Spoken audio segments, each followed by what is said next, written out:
Hey everybody, this is Rydo, and we're back to another recording of Magic the Gathering Arena. Today is Friday, February 28th. They've decided to bring back for a couple of weeks the ranked draft Theros Beyond Death, which I guess would be what you'd want to play. Although right now you really wouldn't want to play it because it ends in 21 hours this season. So, like, unless you were I was really gonna try and get up to bronze tier 2. Let's just look at this. Bronze reward, any tier, gives 1 pack. Silver would give a pack and 500 gold, which is kind of an insignificant amount of gold when you would recognize that that also boils down to spending 5,000 gold or a bunch of gems, which would be real world money, to get up to that. Like there's a calculation here where the house always wins, in the fact that if you're doing a ranked draft and you got 8 victories, just like non-stop victories in each of the game, and no losses, I don't think you can just keep on playing at that point. I think after the 8th win, you're booted out. That's a scenario I probably will never see for myself, but I'm fairly certain you're booted out. So the house always wins because 8 victories can only get you so far in the limited ranking. It's not going to get you to the mythic reward, just doing 8 straight victories each. So you're going to have to put another 5,000 gold in. And probably another, and probably another, and probably another, to the point where I wouldn't be surprised if you're paying, even with the free-to-play currency, which you'd have to be getting somehow. I wouldn't be surprised if you are paying somewhere between 25 to as much as even $100 to try and get to this point to have a mythic reward. If you were just a really good player and had all the cards, and honestly in drafts you would have to just be a really good player, because it doesn't even matter what cards you already own, you have to just be able to draft. And the top tier on this is at mythic reward is you get 5 packs and 1,000 gold, which is still 5 times less than it would cost to do 1 draft, and then 2 card styles, which card styles are worthless. The only thing to kind of calculate against the idea that the house always wins, because even if you got 8 victories, you probably can't just keep on playing forever. If you could keep on playing forever, and you were theoretically just the best Magic drafter ever, and there was no randomness and you always won, then maybe there's some scenario there, as unrealistic as that is. But the other thing to take from that is when you're opening a draft, you're opening 3 draft packs. That does give you a considerable amount of experience. Meanwhile, the exact same rewards seem to be up for grabs on constructed, and I'm at gold rank 4. If I could get up to platinum, it would be a big jump, frankly. But the odds of that happening in the next 21 hours are pretty low. Let's see, do we need to re-roll any of this? No. Let's see. Keep playing until you reach 3 match losses. So I guess, yeah, maybe there is an idea that you could just keep on playing and pay only 5,000 gold or gems equivalent, and then, like, I guess if you just got a really, really good draft and you just kept on playing and kept on playing and kept on playing. But then there is also something to be said about you're stopping to get those extra bonus gems and the extra packs. So if you're trying to build up gems or packs, you really couldn't keep on playing just to get to rank. You'd have to play draft for a very long time, first of all. Probably an unrealistically long amount of time, and then get your rank up to platinum, then lose purposely on 3 times, then play a second time if you wanted more gems and more packs, and get 7 more victories. That's kind of unrealistic. There has been an announcement which might push me into the idea of, let's see, here's a $600 600 gold sleeve, which, yeah, I don't see a reason for that. This offer, Historic Anthology 1, seems like it is potentially going to be taken down and replaced for Historic Anthology 2. So they're working towards adding more cards to the Historic gameplay style. And apparently these offers are ending soon, but they're definitely not worth doing. But gold-wise, I'm pretty short. So let's play a little ranked. Blue or red. So let's start with that. Blue deck in particular is a deck I haven't done a lot of work with. We have a decent amount of news today. I had a lot left over because my back was spasming on Wednesday. The accountability section of this video is going to be extremely short, and then I laid in bed. I said I was going to play Magic. I didn't even get to that. I did upload the Arkham Asylum videos, or the first 10 or so, and all 10 of them got content ID claimed.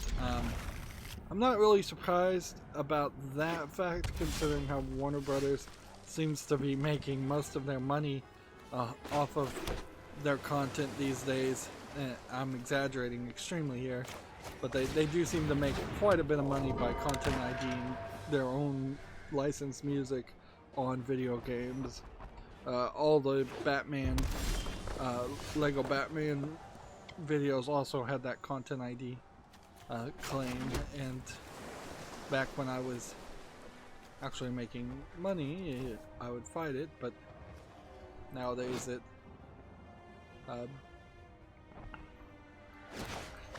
doesn't really matter as much, so I won't bother to file content ID things. I guess the truth of the matter is, if I ever got back into the YouTube Partner Program, that's when I would just bother to start doing content ID claims, because that's when everything would give me potentially like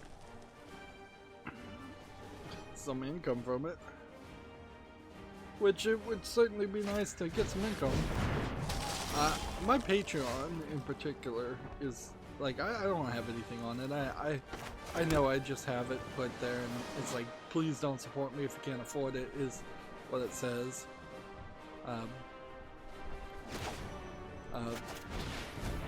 I would like people to support me on Patreon more, to get rid of, or support me at all. Let's be honest. I have no Patreon supporters, but that would help motivate me quite a bit. It's certainly hard to continue to push towards making content on a YouTube channel. And sure, I've got a few people that will leave comments and say, keep it up, you're doing great. Some of those are almost certainly spam bots. But the financial incentive in a capitalist country like the United States is very heavy when you have that balance between the financial disincentive of having to pay for anything you want or need.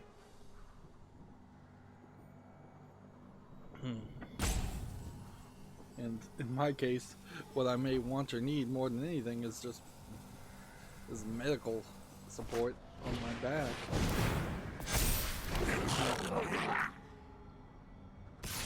But I'm not here to tell sob stories or e-beg that much.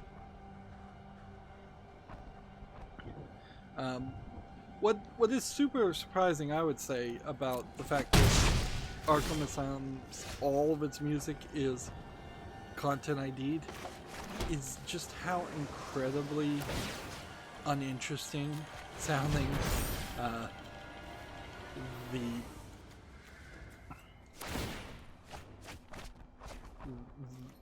how uninteresting sounding the music is in Arkham Asylum. It's not a good soundtrack by any means.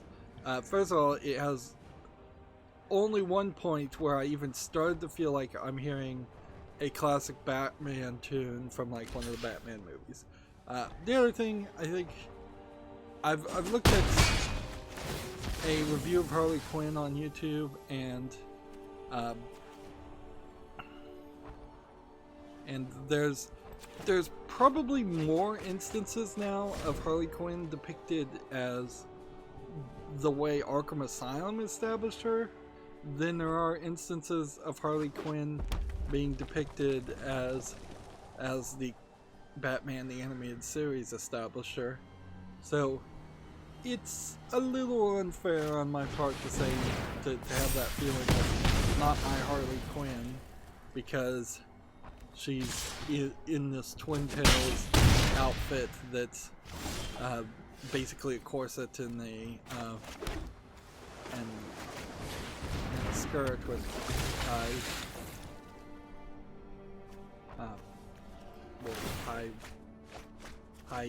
thigh-high knee socks, I guess. I don't think knee socks is the right word. Stockings. Yeah. But yeah, it certainly does feel like not my Harley Quinn. It also probably is a case of Arkham Asylum. I don't know, it'd be weird that if the Harley Quinn for the animated series wasn't a work-for-hire situation where DC owned the copyright on Harley Quinn the way she looked then, so it'd be weird for them to change her appearance for that reason. Or it's just, I guess, a factor of the Harley Quinn in the animated series was a very unique cartoony style, and DC just always wants to go darker and hyper realistic, and the new style kind of goes further in that direction. There was even a comic I heard about called Batman White Knight, where there's Dr. Harleen Quinzel and a different character playing as Harley Quinn in a side story, which is interesting. Although currently at my point, since I'm approaching the end of the game of Arkham Asylum, Harley Quinn is completely out of the story. So, but she was certainly one of the other characters of interest. One of the most interesting characters, I guess is the other way you would say that.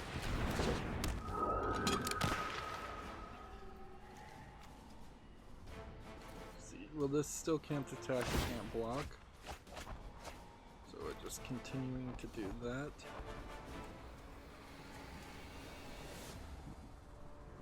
We can block with that. And we can attack with that, but I'm probably gonna lose. The problem with this blue deck is it's all about trying to mill yourself. I have 41 cards compared to him having 44. I've not even really done that. This deck needs a major rethink because this strategy is just not going to work. Okay, so we have a bunch of news, and so we'll just start covering it.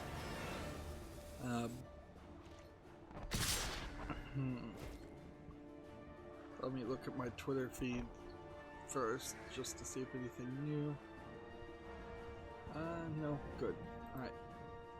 So, Activision Blizzard has tweeted out that they've told their employees not to attend this year's GDC, or they've asked, they're asking employees not to attend. Asking is probably a bit of a lie, considering they're your employer, and I would be surprised if there was some major ramifications if you did decide to ignore their request.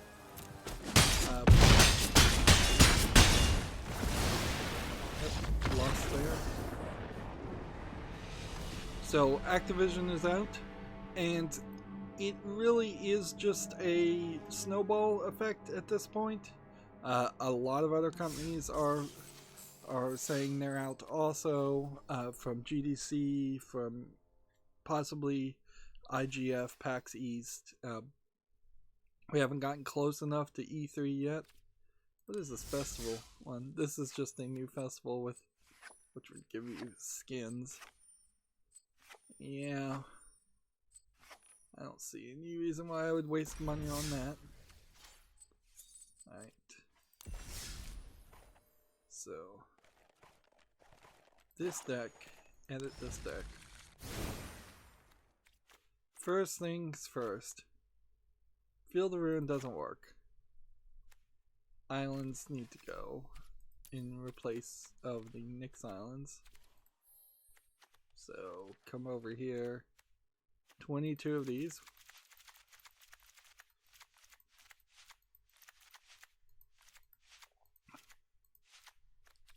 So just because of the way the lands are set now, I would assume what I'm going to do is start all the next expansion based on this deck. Wow, and a decent number of cards there that are specifically skinned and stylized. That they're gonna get me. Like, clearly their plan is to make sure that even a free-to-player gets enough skins just naturally that they're going to feel like they have to get a complete skinned deck. Right. So flying cards with milling. I think I had even made some changes.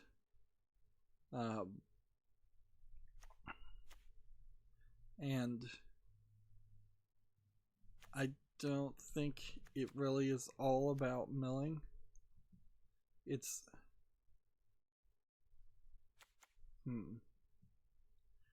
this Gadwick card, when it enters the battlefield, draw a certain number of cards. I don't think so. This really is, I think, supposed to be more of a situation around just this one's power is equal to your devotion to blue, which would mean you'd need to get a lot of blues on the field. This one's probably not that good.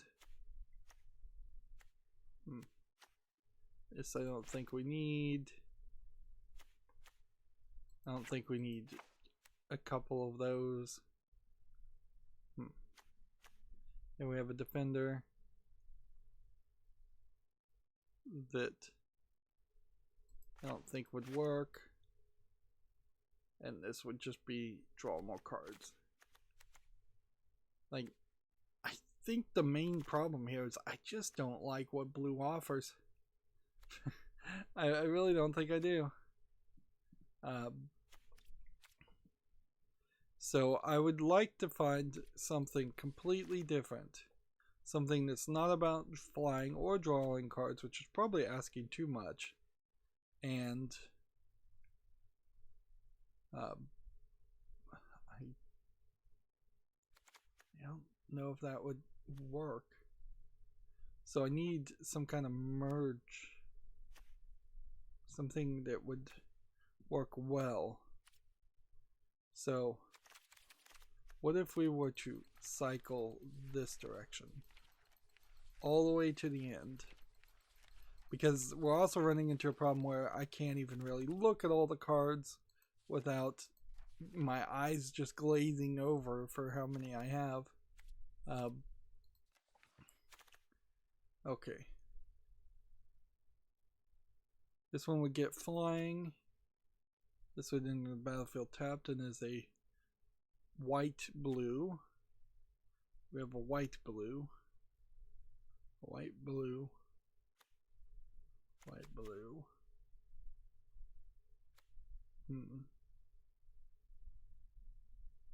Each opponent can't cast. That just stops converted or convoking cards. That's not very useful. Let's see. Draws a card.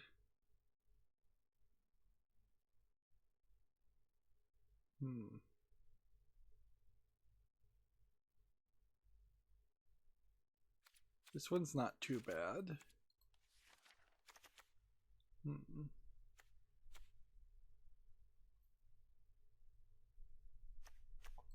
That one probably is pretty bad.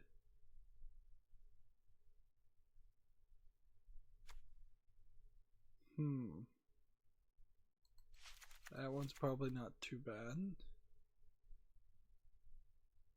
Interesting, but I don't think most of these cards would have toughness significantly higher.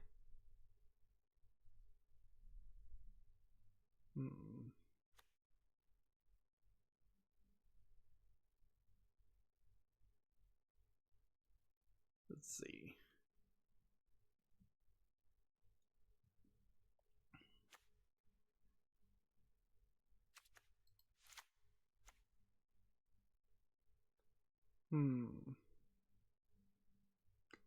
Yeah, I think what you do with this is you abandon the general idea of a pure white deck and a pure blue deck. Or maybe you just abandon a pure blue deck and instead you make a white blue deck that is a lot like a white deck and you call it a day.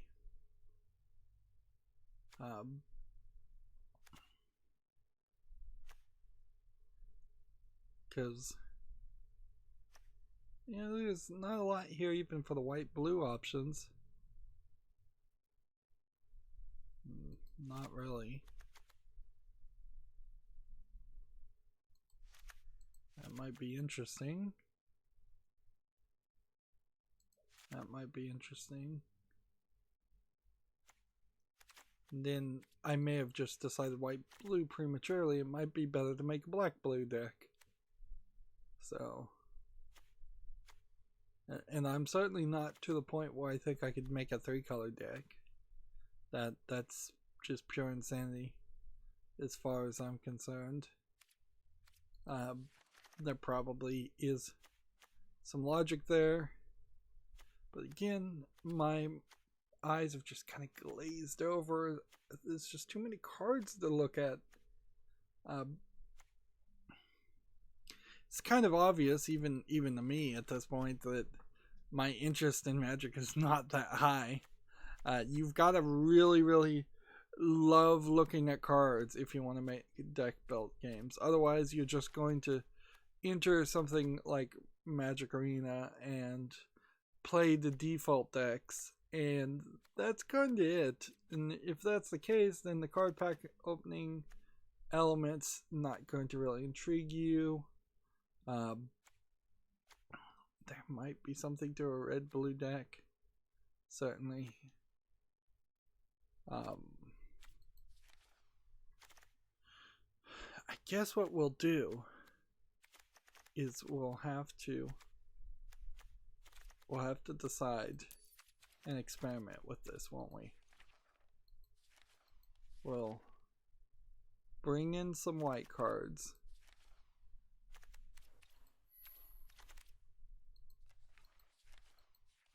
And let's see, how many do we think? 16? No, 11. Let's go with 10. And then let's bring this down until we're at to 63. Okay. And then we'll only have one of those. And I like that idea. And we need 2 more cards gone. Let's get rid of this, and that was fairly easy. So that's an incredibly rough experimental deck now. But that's pretty much all I can do, because I don't want to spend a ton of time doing deck rebuilds, which cuts into covering the news and causes a lot of problems.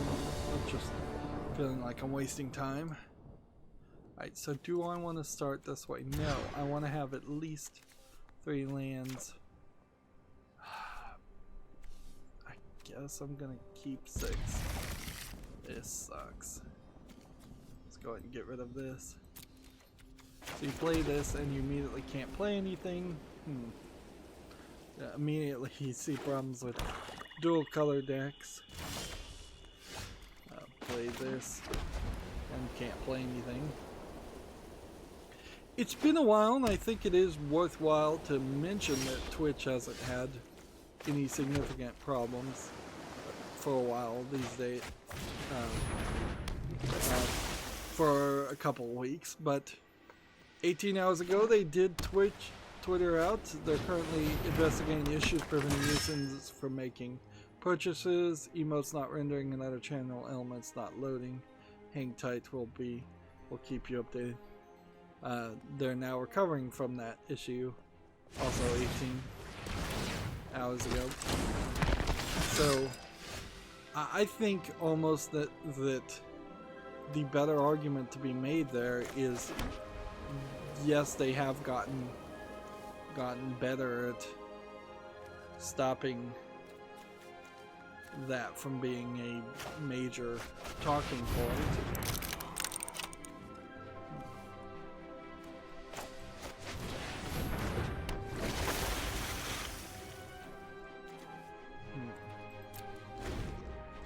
See, all these are basically defenders because they only have 1 health.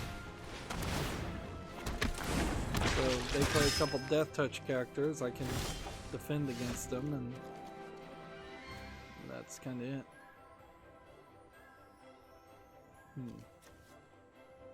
Interesting.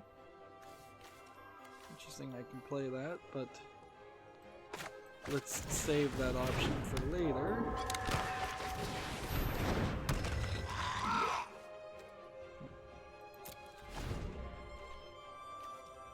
So I'd like to see him use his entire 6 cards here in hopes that I can then destroy everything and return something like this into the field, which this can't attack unless he has 7 or more cards in the graveyard.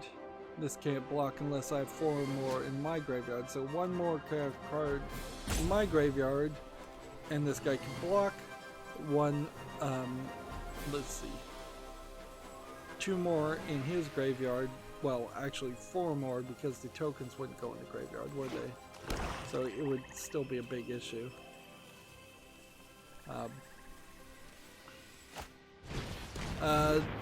Magic Arena tweeted out this Destructoid article exclusive. Magic Arena is getting new historic cards and a secret layer tie-in. 25 cards in all. It seems like the second historic is going to be sold for 2,500 gold, which is a lot. They'll be playable in traditional ranked, best of 3, ranked, best of 1, and other special historic events. Honestly, I still don't feel like these historic cards are worth that money, because it's basically $50. Let's not beat around the bush here. It is $50 to have 10 cards that maybe in real world paper magic does equate to the idea of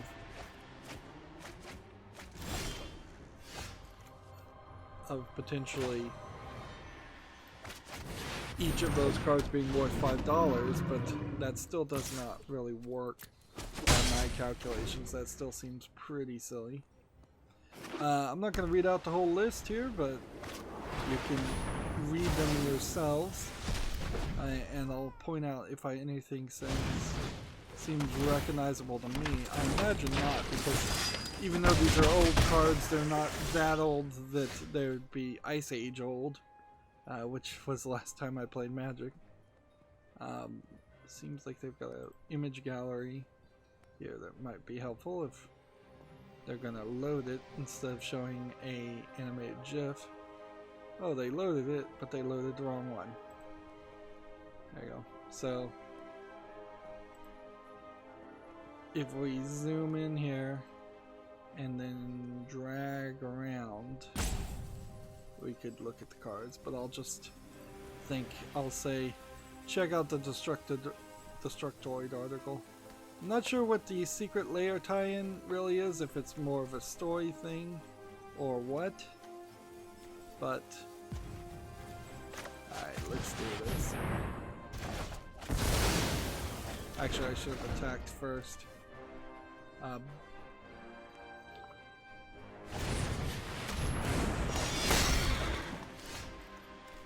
Let's see. This.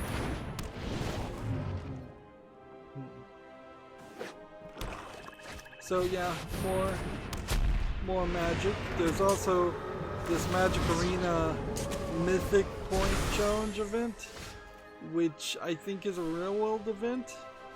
I don't think it has any, well, it takes place as a special event in Magic Arena, and this is just like a PDF. What a terrible way to announce this.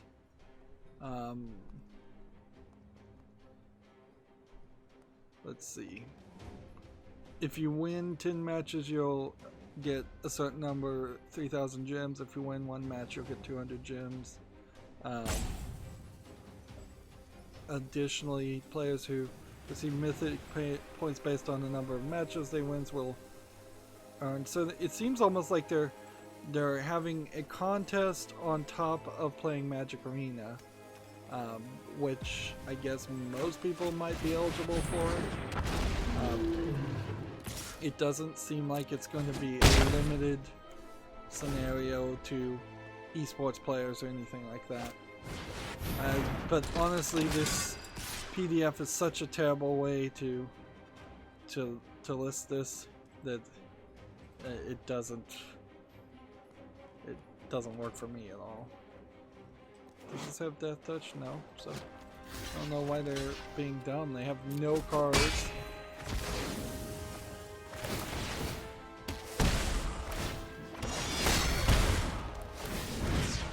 What does this guy do?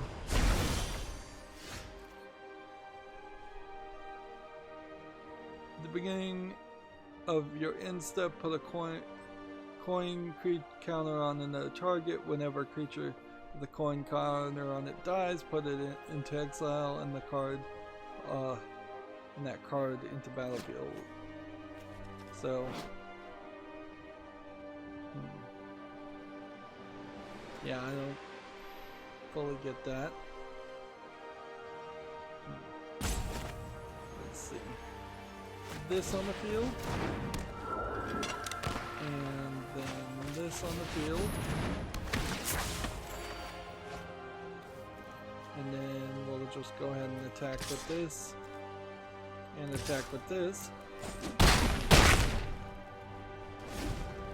Seems like we are succeeding a lot better by just having a black and white flying deck than to have just a solid blue flying deck. This is probably a crutch, I would argue, and I imagine it would be a point of dispute here, that if I had a decent number of more flying blue creatures, then I could make a solid blue flying deck that would at least somewhat work.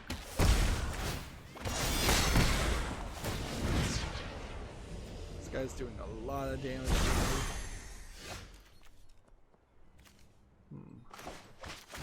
Well, let's see if we've got this. All attack. There, he can't defend any. Do we have enough to win? Yes, we do. Good.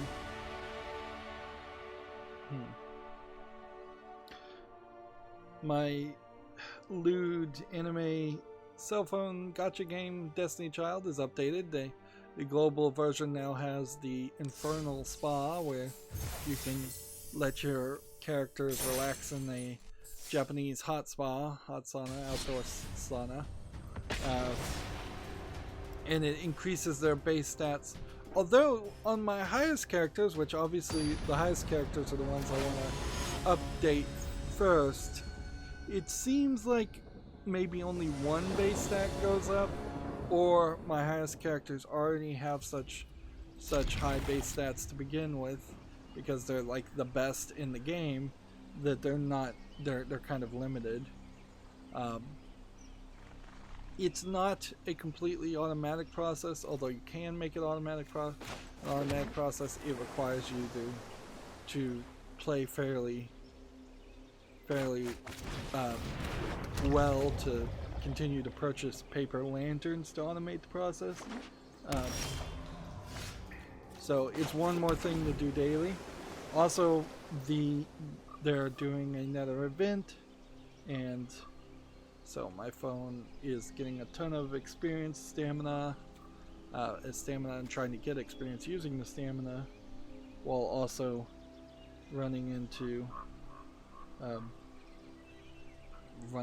trying to stream. So that'll be a good distraction to keep me busy as I try to get my back to heal. But I do want to get back to playing Arkham Asylum. Like, I'm close to the end of that, and there's really no reason not to finish that. And then I don't know what I record, if I record something next immediately, or if I decide to take a small break. Let's see.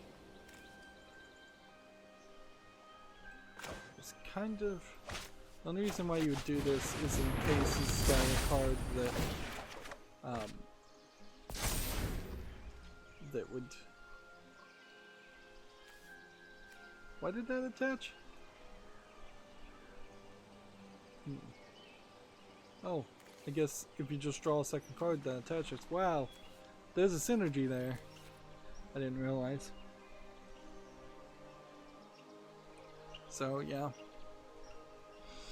Yeah, I'm getting further and further away from ever programming that electronic sign, which sucks because that was a project I actually wanted to finish, and I did make a decent amount of progress to it early on.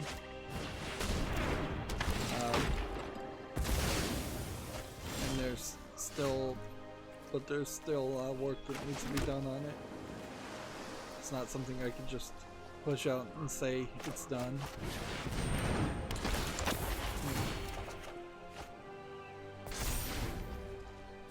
Ah, see, we've got some synergy here.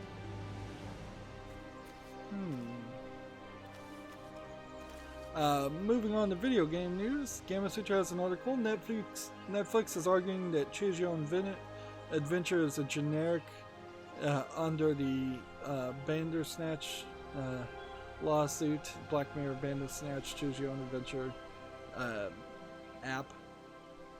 I was also playing with Letterboxd, and I don't know if I'm going to actually do anything with it, but there is a way to export everything you've ever watched to a comma-separated value file from Netflix and then import it into Letterboxd. But then Letterboxd only really cares about movies, and so you're going to get some weird things.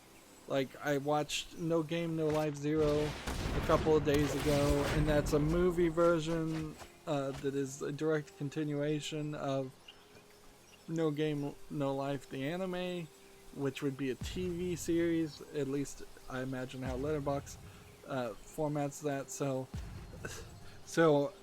I'm gonna have to do all kinds of curation particularly when getting the information from Netflix, because Netflix thinks I watched a lot of things because I fast forwarded through them, and that's hardly a informative and useful list to say, oh yeah, you fast forwarded through this and you wouldn't remember 5 seconds of it, let alone be able to review it or be proud to highlight it as something you actually watched because you really didn't watch it.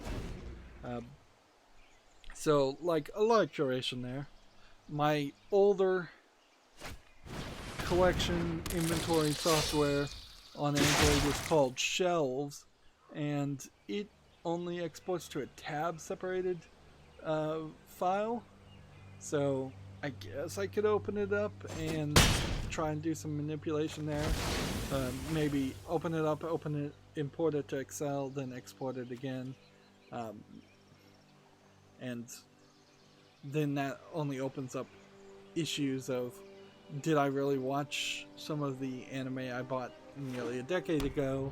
Because I know there's some of them I definitely didn't watch, and they're still in their packaging. But on that point, I was listening to a podcast, and a father was complaining about how Frozen 2 was not on Disney Plus. So the one thing you would assume that Disney Plus would have addressed and dealt with was the general lack of ease of accessibility of Disney movies. And no, they're still kind of withholding and doing the Disney Vault. It's also probably going to affect video games in some way, but I have no idea how. But it's worth mentioning that Bob Iger is stepping down as the guy in charge of Disney, effective immediately. He did that a couple days ago, although he is also still kind of in charge, at least in the structure of the management. He's still above the person that he named to replace him. He's just kind of stepping back and letting the other person be the figurehead and make the day-to-day decisions, and at least until his contract runs out.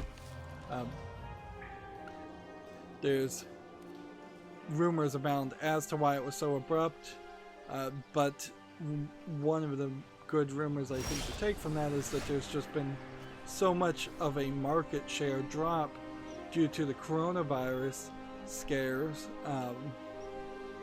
that it is reasonable to think that this would have been the perfect time to announce something like that, because there's unlikely to be an even larger drop in Disney's share prices. Now, if they announced something today on Friday that was even worse than their main guy stepping down, that would be a problem. Or if it leaked out that he's stepping down because he's #MeToo'd or somebody or harassed somebody, that would be a problem. Although he's been a openly gay man, so it would definitely be a different story. But yeah, there's any number of speculation, and it is a big stretch to even try and figure out how that would affect video games, because there's kind of nothing specific or special that Disney is doing as far as video games, other than Kingdom Hearts, which I imagine will still go on, and the general just licensing, which I imagine will still just go on.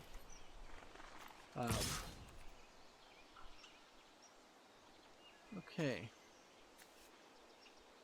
Let's go ahead and attack with this, and attack with this. This one has vigilance, so there's no reason not to attack with that.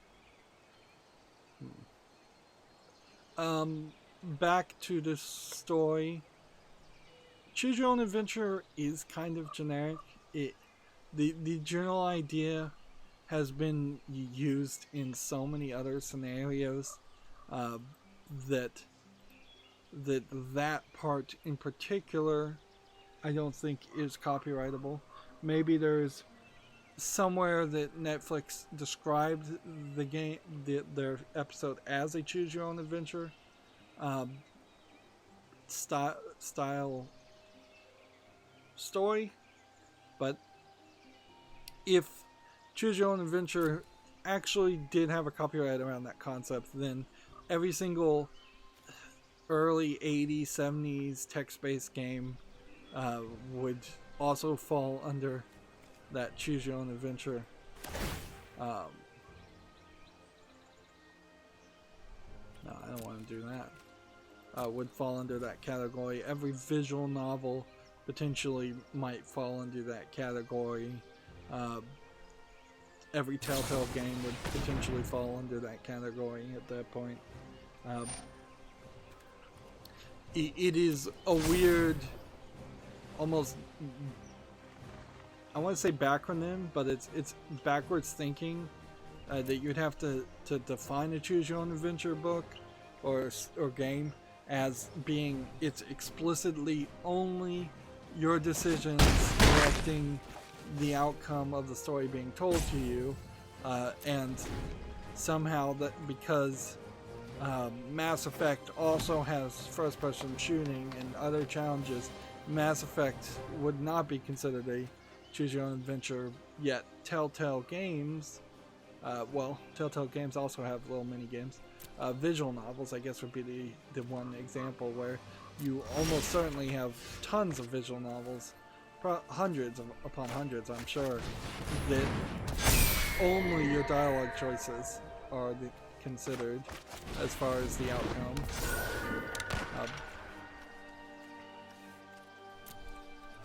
Okay, the attack here.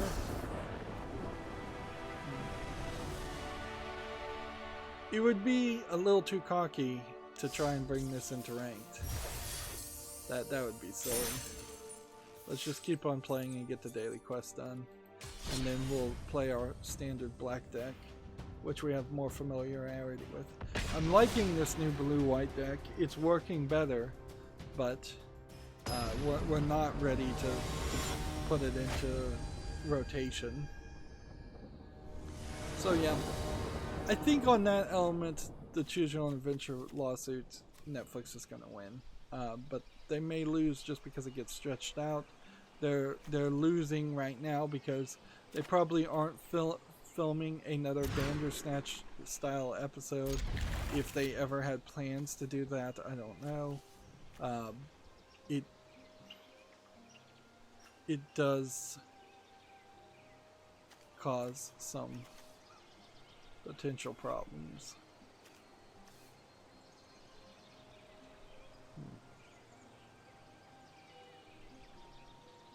Let's go ahead and play that later. So yeah, the other thing to take away from Black Mirror, I think, is very worth mentioning as a critic of many things, including video games, is the Black Mirror series was a little bit overhyped when it first came out, and when you try to watch it for like a second viewing, a lot of the episodes are not great. Not worth watching.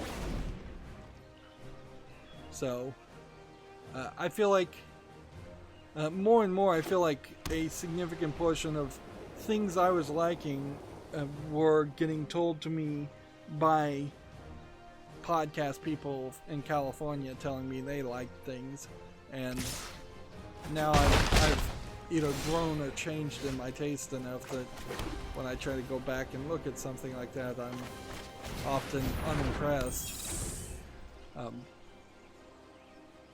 And I would say the same is true for what it sounds like is the case for the Twilight Zone reboots and a lot of the Amazon Prime originals that are sci-fi based. Steven Spielberg is bringing back Amazing Stories. We'll see how that works. I believe Amazing Stories was always kind of kid-centric as far as its target audience. So that'll be a factor too.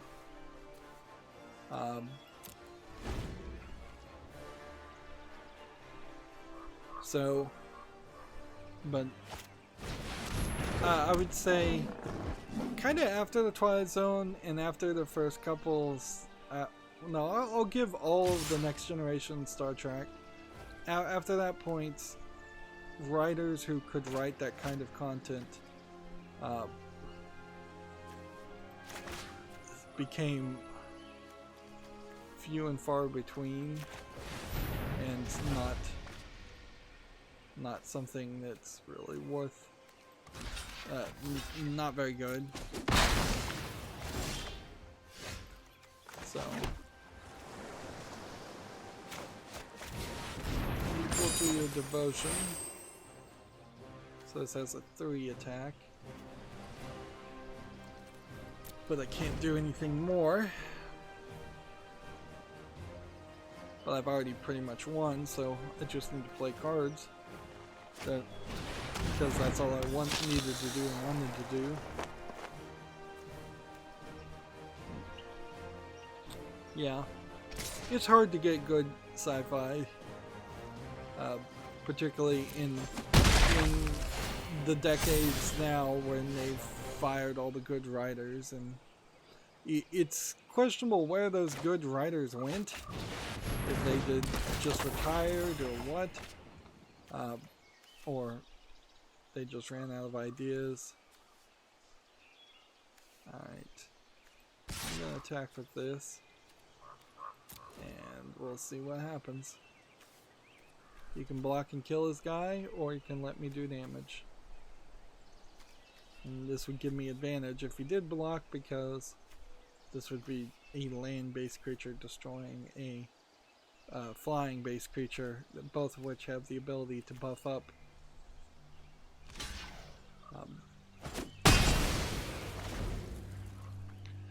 We have a game on Steam, and I need to hurry up here, called Extra Galactica, which looks like a shoot-'em-up with a little bit too much neon for my taste and some bullet hellness to it.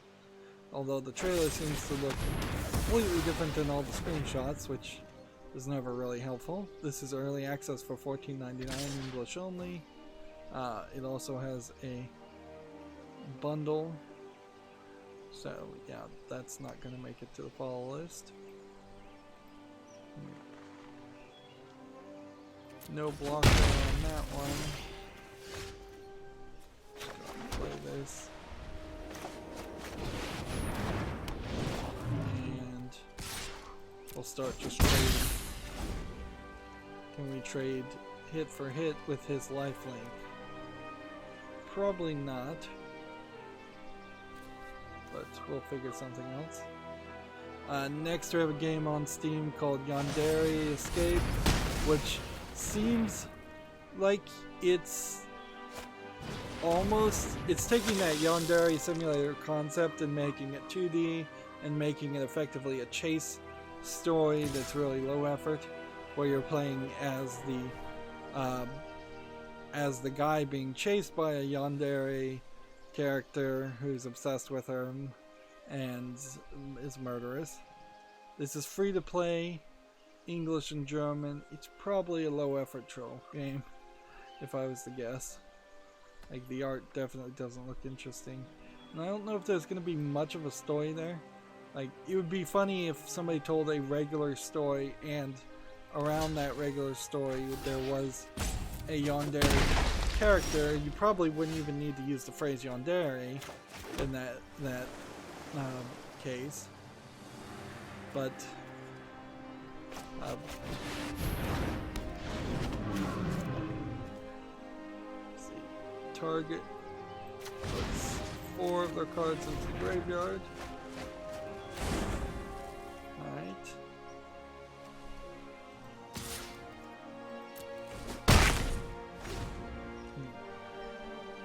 I guess I could have probably defended against 2 of these.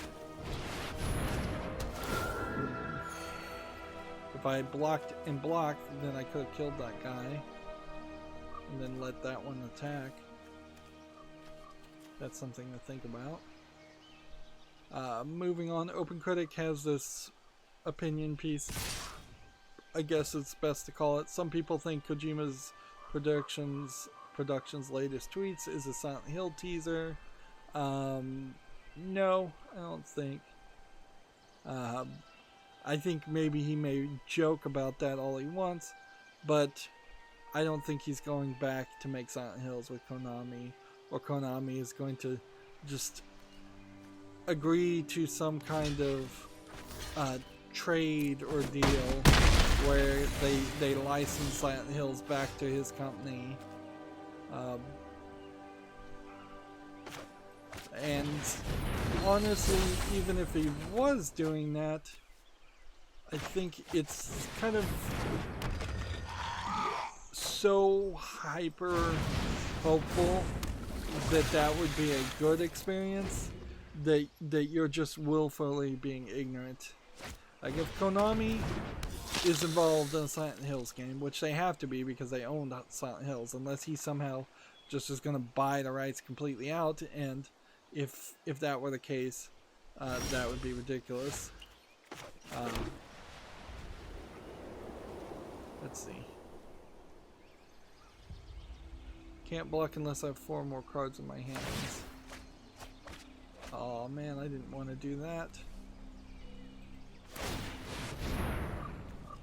Yeah, that's good.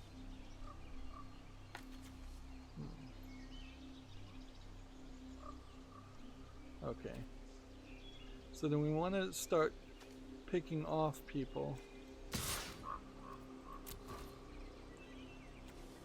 Well, I guess I could have attacked. That's what I should have done. Like, yes, this can't block, but it could have attacked. I could have attacked quite nicely.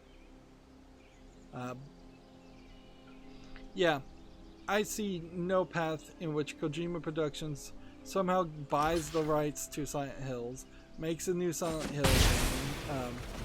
It's amazingly good, and everybody likes it, and it plays perfectly, and it has no weirdness, no flaws in it whatsoever. Which, that is a very loaded statement, certainly, but that's kind of what people want. Like, that they want standard Silent Hill weirdness. They don't want Death Stranding weirdness. If you let Kojima unfettered do the next Silent Hills, it's going to be Death Stranding weirdness. I think that's fairly obvious. So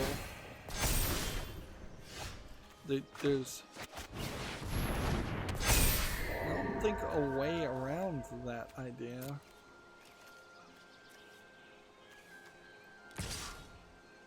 Let's see.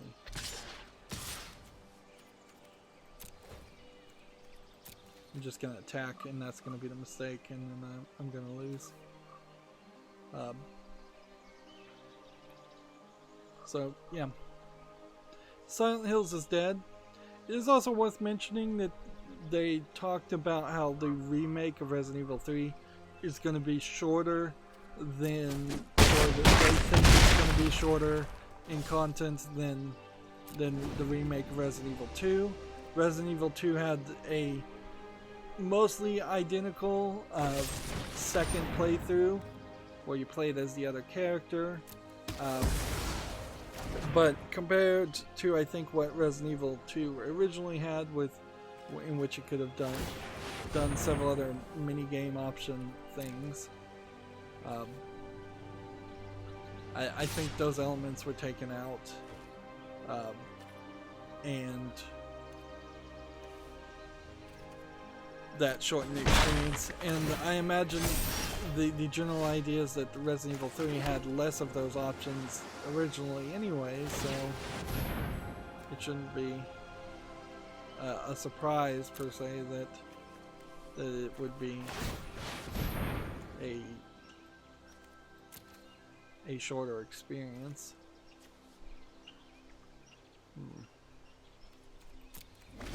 think we're kind of at a stalemate where he's just gonna take 7 turns to attack me with 1 hit.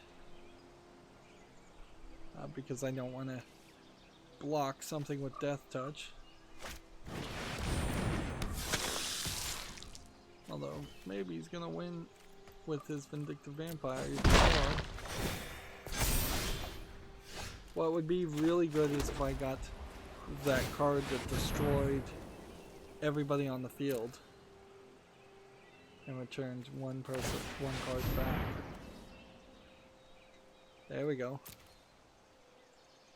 That's the card I wanted. Can we make it work for us? I think we might be able to.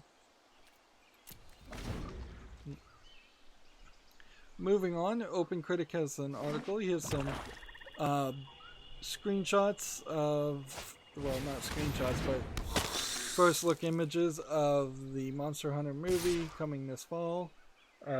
It seems to me like this is a rather gun-like handle, but I guess I don't see anything too modern. This black armor potentially looks a little weird.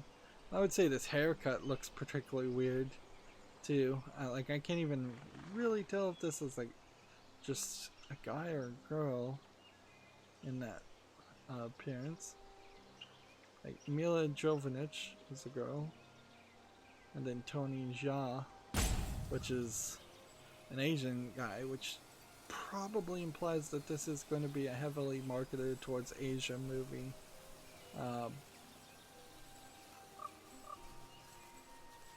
Let's see, Jovovich was in the Resident Evil movies. Tony Jaa is a martial artist and actor who was in the Ong Bak series. Right. I'm gonna block this. That was probably a mistake, come to think of it. I probably should have just let him attack. Right. Well, let's go ahead and all attack and see what he wants to do.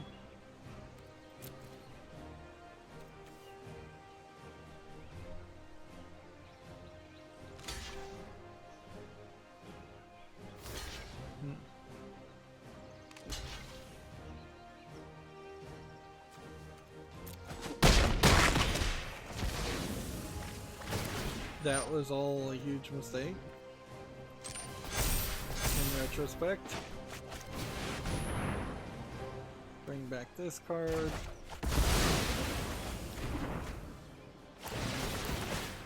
Yep. Somehow that left me with 1 health. Don't think I'm gonna win here. The Monster Hunter series in particular is definitely not a series that makes a lot of sense as a movie series. It is so grindy and so just not the thing you would expect. It's a somewhat decent action adventure premise for a movie series, but you don't kind of need to call it Monster Hunter if it's just going to be an action movie about hunting monsters. You could have called your movie anything without buying that license.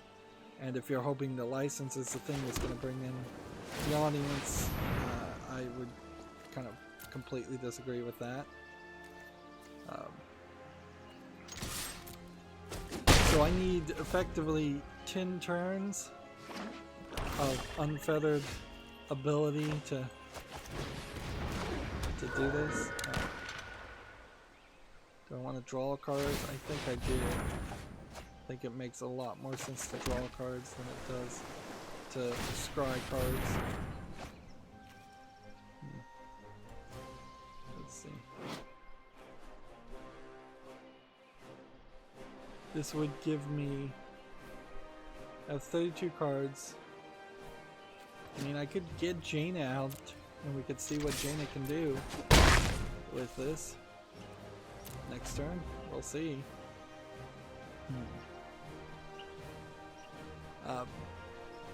Yeah, but I don't think there's really any story as far as that.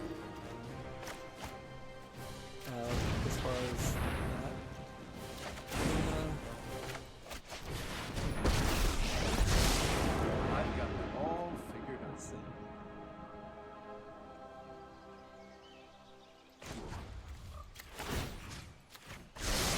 Always an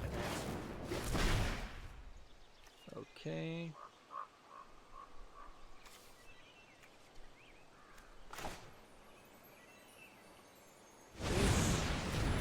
This and this.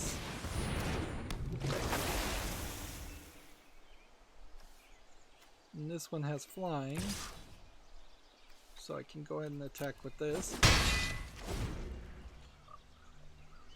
Next, we have a game on Steam called Super Hiking Simulator 2020, which in name it kind of intrigued me, but as I was watching the video, it's pretty obvious that it's an asset flip game because you're like shooting guns, which has nothing to do with hiking, and here's a plane that doesn't make any sense. And even though you're only seeing the back of these characters and mostly up their skirts, or it seems like it's implying you could do that. And then there's driving. This is just like a prime example of an asset flip. Just let's buy a bunch of pre-rendered, pre-made stuff in Unity and just merge it all together and claim we've made a game. And one assumes they bought it and didn't just steal it somehow, which is also a big issue for these storefronts of pre-made content. This is selling for a discount at $1.48, and it says it supports a bunch of languages, and then it has 8 achievements. It's kind of a shame because I would want. Let's try this. Like I really would want to have that opportunity to. Let's just keep on drawing cards and keep on attacking with the flying creatures. Like, the idea of a hiking simulator doesn't sound like a terrible thought, and it does kind of seem like it would be a somewhat easy game to make without going as low as an asset flip.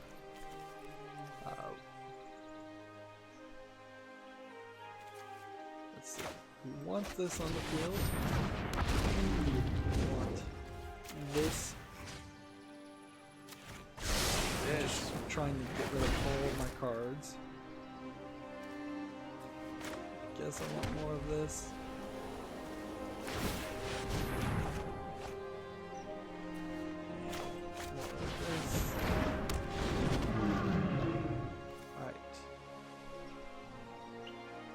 So that means now I can attack with this one, this one, this one, and this one. I have 16 cards left, by the way. Somehow I turned this around. That's pretty crazy. Like, I don't feel like I deserved this victory as much as I'm getting it. Like, because this definitely is no longer a deck built around the idea of fighting Jaina, or running the cards and milling yourself.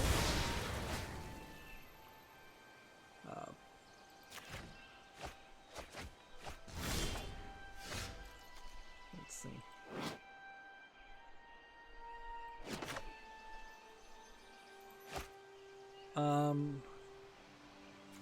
It's probably fine to play this.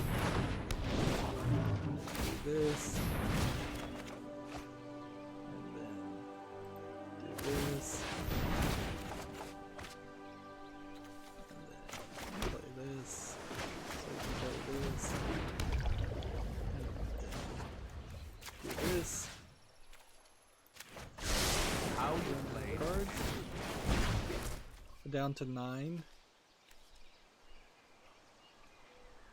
Discard a card. Give it hexproof. Not needed. And I can just attack with all. So I don't even need to wait Like I could win next turn because it would draw 7 cards, and between drawing 7 cards and drawing a couple more cards, I could clearly run out of cards.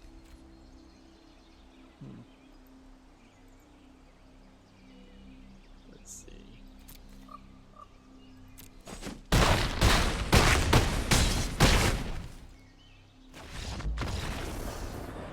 I don't know, dare I? I think we'll bring in this deck on Monday, and we'll try this deck for real on ranked play. Like, I think we've got something here. Somehow I lucked into making a deck that actually has some use. Meanwhile, here's where the unluckiness will appear. I imagine none of these cards are new, or even the second copy. For the damage to Destiny. Let's look at the collection.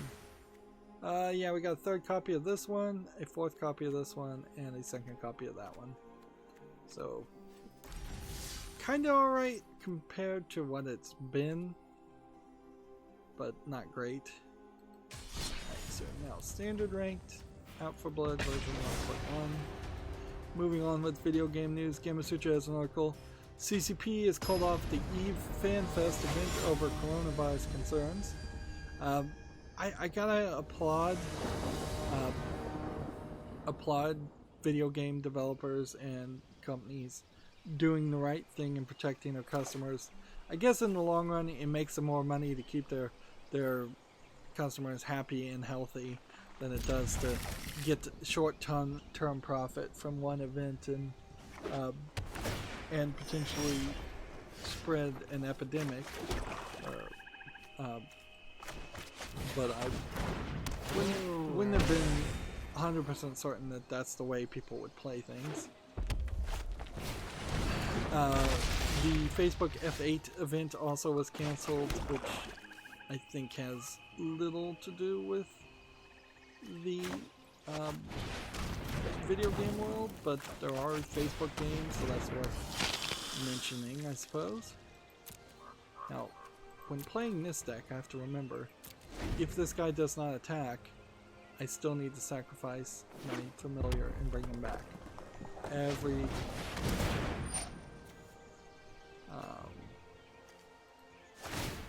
gonna go ahead and sacrifice this because this clearly is going to do something.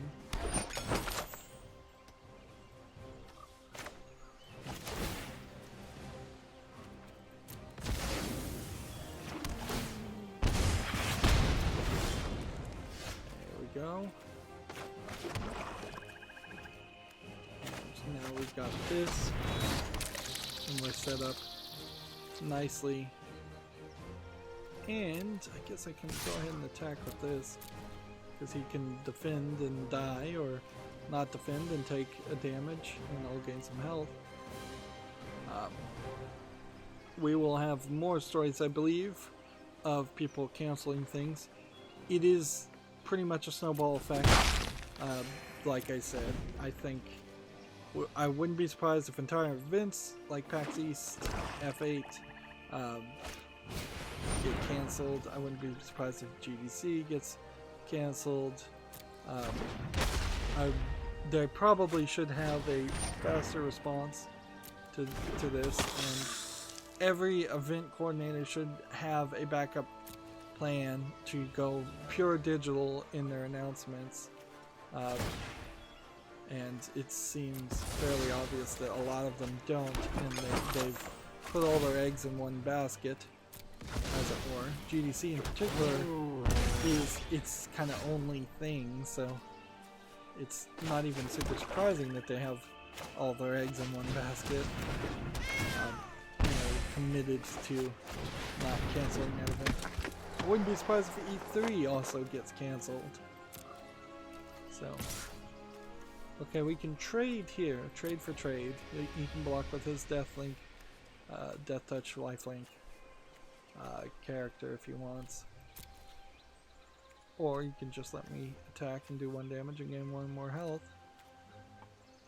Next, we have a game on Steam called The Last Sky, which looks slightly interesting. They're calling it a puzzle game. It seems like it's a combination of maybe a couple different things, like a 2.5D platformer, or you're a really small person. It does seem like there's several different things, and there was a horror element that I wasn't really expecting. This is early access for $14.99 English only. I'm a little iffy on this, but I'm gonna put it on the follow list. We'll see if it comes out and gets reviewed well. I wouldn't be surprised if it comes out and people say, "Oh no, it's just a horrible mismatch of ideas and game demos." Next we have a game on Steam called Mistaker, which looks very much like a clone of Spelunky, which Spelunky may have been a clone of an older arcade game anyways. Seems like there's nothing special here, and as I didn't really like Spelunky, I don't think I'd put this on my follow list. $6.39 discounted English and Polish. Doesn't look terrible, just not my type of thing.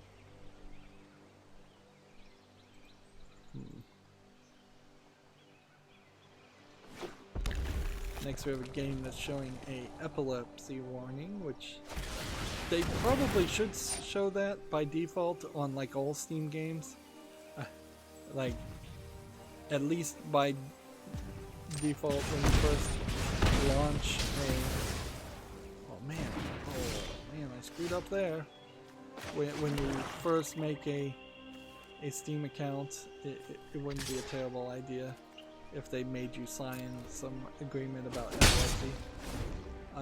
But, you know, looking at this video, actually I can see why this would trigger epileptic seizures. This is just flickering like crazy. We have this game on Steam, Sharpshooter Plus, which seems to be a touchscreen based training, like learn to tap on the screen game. It's really more of a tech demo. Apparently you can play with a gamepad, but I imagine your controls are pretty bad there. You would really need a light gun, and every time you shoot something it just blasts into a bunch of particles, and I'll try not to show that. $2.69 English only. Yeah, not really great there. Okay, next attack, and I guess I can't block everything, so just go ahead and attack with 2. He's got only like 1 card left anyways, and as soon as he loses, he'll I can play Bowl of Citadel, and I can win through that.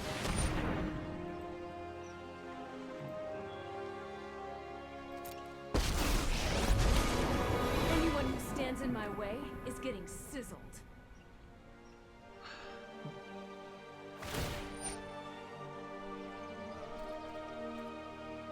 Okay, who damaged you? You know. I didn't read that at all. So that sucked. Tech Raptor has an article here. Descenders free weekend and bike parts update amps up the action. Apparently this is some kind of biking game that they're advertising. It doesn't look particularly great. I think it's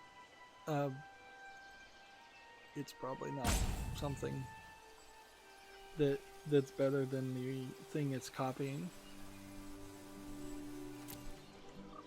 Right.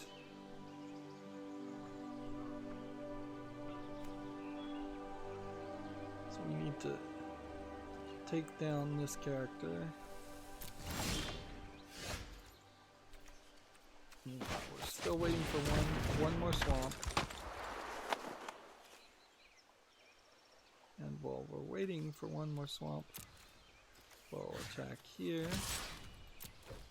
TechRaptor has an article here. Amazon's GDC 2020 participation has been cancelled. Only 2 of the diamond sponsors remain. Well, apparently they've updated this. Let's see. So, Google apparently hasn't canceled, Intel hasn't canceled, and NVIDIA hasn't canceled, compared to Amazon Web Services and Amazon, Epic, Facebook, Sony, and Microsoft, and Unity.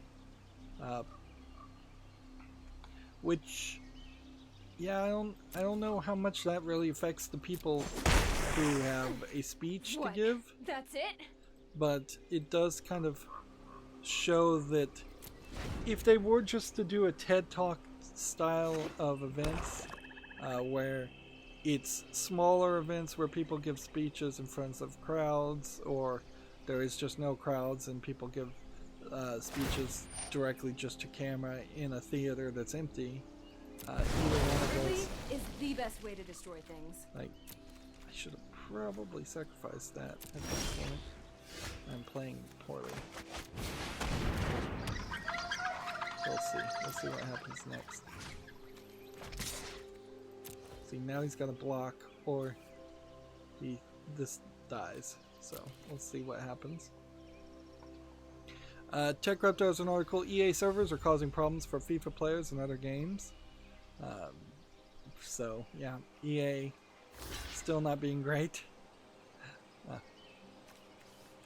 Which should really come as no surprise to anybody. Return.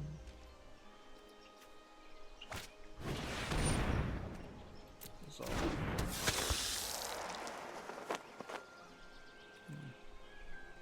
Next, we have a game on Steam called Space Journey, which seems like it's probably just a first-person fly around in space simulator, which really means it's more of an asset flip with just asteroids and a space skybox.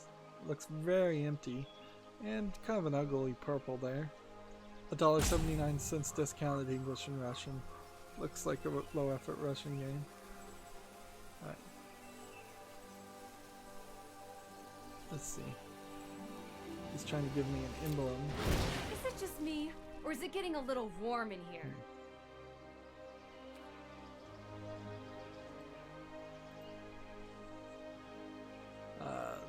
TechRaptor has this article. The Division 2 Warlords of New York is of New York's biggest obstacle. I think this is supposed to say the Division 2 : Warlords of New York is New York's biggest obstacles, and they tried to smush it down into a shorter headline. I don't know who cares about the Division 2 though, so read that article if you're interested. I'll just move forward here as I'm trying to rush through everything, because at any point my back could start spasming again, and then we should just wrap up. This started late again. I've just shifted my sleep patterns, obviously, and I was awake at like 7 in the morning, about to fall asleep, and I was not really in the mood to try and stream at that time. Let's do this. Ooh, do I want to play that?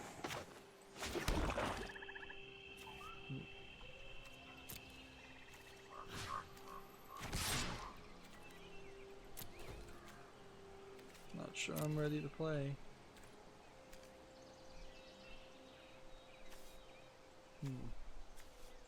If I can get past this Bowl Citadel and then do 10 damage with a Vindictive Vampire, I could probably accomplish that pretty easily, actually. We have a game on Steam called Element TD2. It's obviously a tower defense game. And yeah, I have no interest in playing any tower defense game that labels itself TD or tower defense. You're going to have to be sneaker about the name and have a much bigger selling point. It's $9.99 English only. There is almost an appeal to a tower defense game in the idea that it's something that is automated Wow, and thus annoying. not something where you have to push buttons. But I don't know why I'd want to play that on Steam.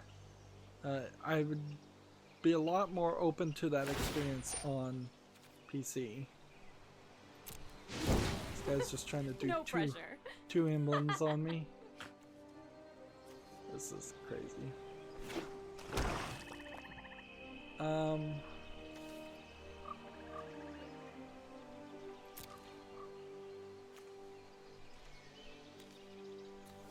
well, let's do this then.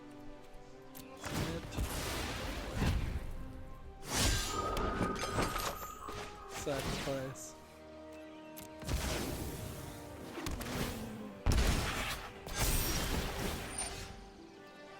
Resolve all of that.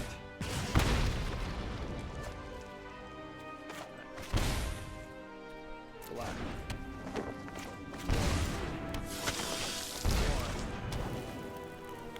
And this is the problem of having 3 Bolas Citadels. Do I want to play another 6? Or do we leave it?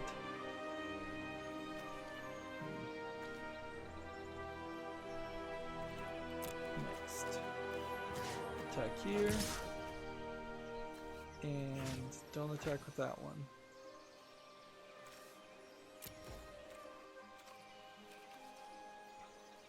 Oh, you know what? I could have probably tapped somebody too. Well, we'll save that for the next turn.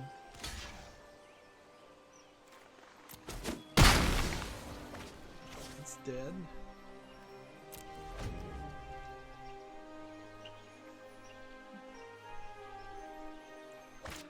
Next we have a game on Steam called Drifting in Space. We're seeing a theme here of low effort space games. Again, often it feels like maybe there is just some entity, some Russian troll farm that gets the order. This week we're making terrible space games to flood Steam with. $6.29, bunch of language support, nothing here of interest. You would think you would get like one slide puzzle a week, and then one space game, and one shoot 'em up a week. There would be much more of a balanced experience, and it just kind of isn't. What's this doing?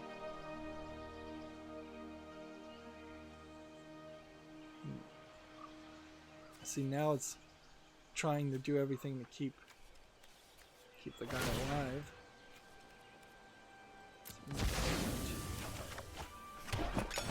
And let's go ahead and submit this one too. That way we can bring down both of these and do this the right way.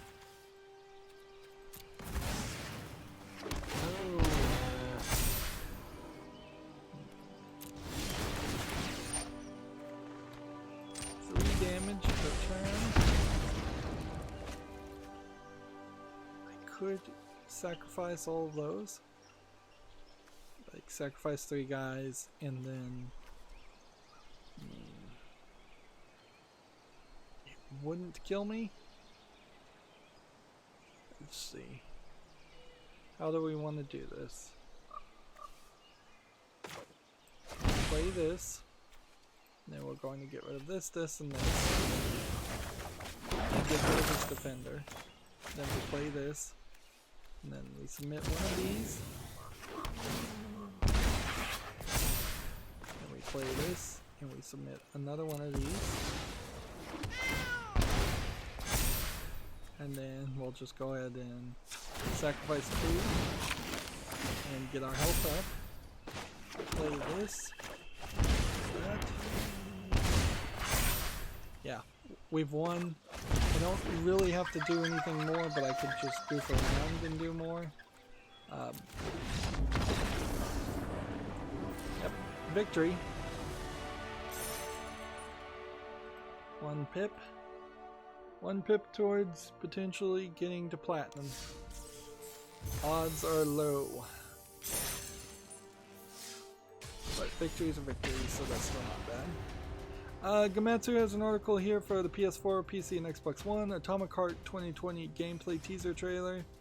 I believe Atomic Heart, was that the game that had a weird kind of multiplayer version or some kind of point and click adventure version, and then it was teasing a first person shooting version? Or is that something different? That might be a different game. Yeah, I think Atomic Heart, we really just saw a weird trailer, and now we're seeing more of a weird trailer, and it's still probably at least a year away from actually being out. Do we have a release date? Yeah, it's still in development. Set in an alternate universe during the high noon of the Soviet Union, which high noon of the Soviet Union is a weird phrase. Jeez, do I want to mulligan again?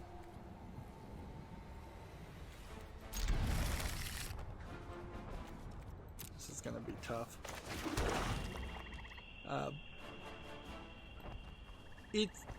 Atomic Heart looks interesting, but it is just another example of a game that is going to be overhyped if they're not careful, and could easily be a major disappointment if they're not careful. And this is probably not a bad one to start with, because if he has something to defeat me, it has Afterlife. Wow. I can, in the next turn, throw this and this on the field.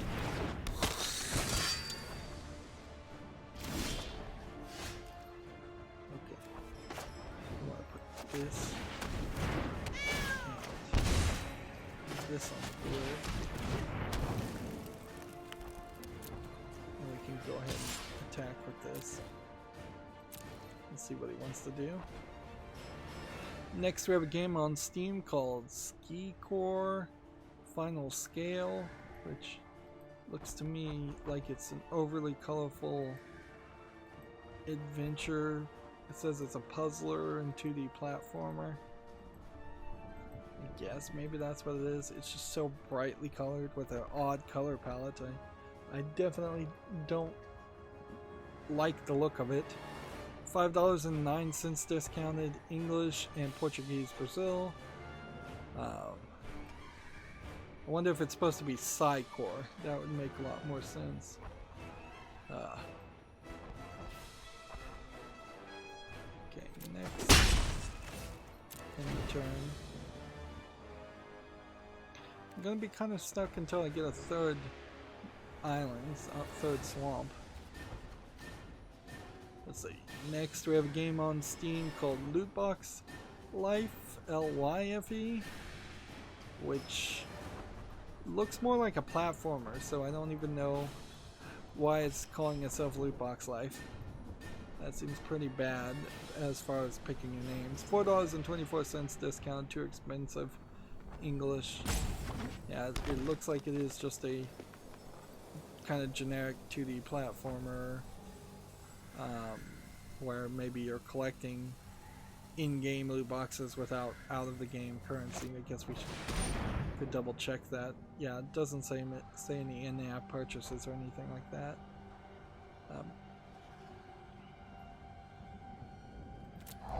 Yeah, I'm definitely unimpressed by an unimaginative name and potential.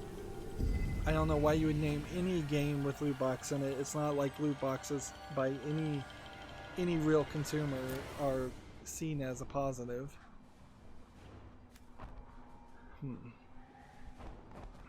Alright, so we need to remember to sacrifice our familiar even if he chooses not to attack.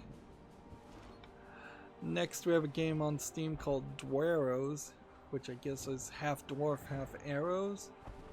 It looks like it's a little bit too zoomed in camera, adventure / building game. It actually does look like somebody put some effort into it until you start looking at the graphics and realize the graphics look terrible. Like, this feels like one of those games where you it was going well in development and it had the funding, and then all of a sudden the funding got cut off when the art, before the final art got made. Let's see. There we go.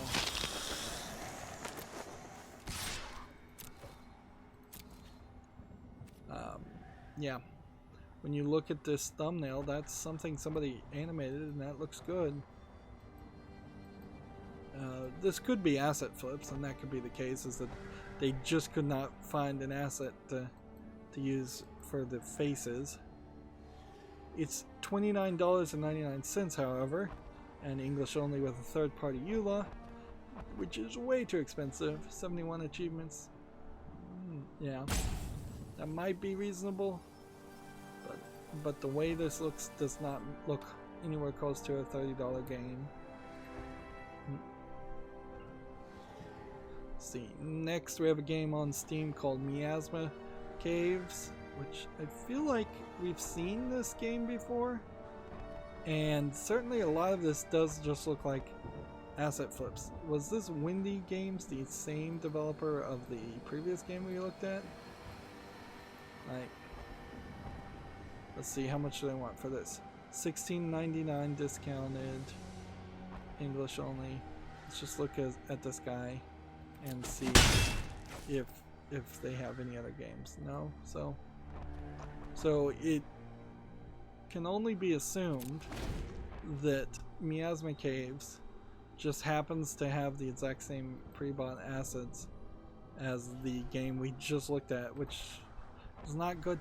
And then inherently this is a problem of artists being able to sell their product in such bulk, whereas art in the past has been very limited to like one painting, maybe a dozen duplicates of that painting are sold to rich people or different museums, but not everybody and their dog has a print of the Mona Lisa, and that's arguably the most famous painting ever. So yeah, there's a problem there. But I would say that's not the artist's fault. They're making their money. They're doing their job. It is the creator of the game's fault to say, here's some pre-made art that we can use, but we've got to put our own spin on it. We've got to customize it. We've got to make our game stand out and look familiar. And while the Miasma Caves trailer that I'm watching now looks somewhat interesting, it is failing to stand out compared to other games enough. It's also a little dark and a little basic in what it looks like you're gonna do, just running around.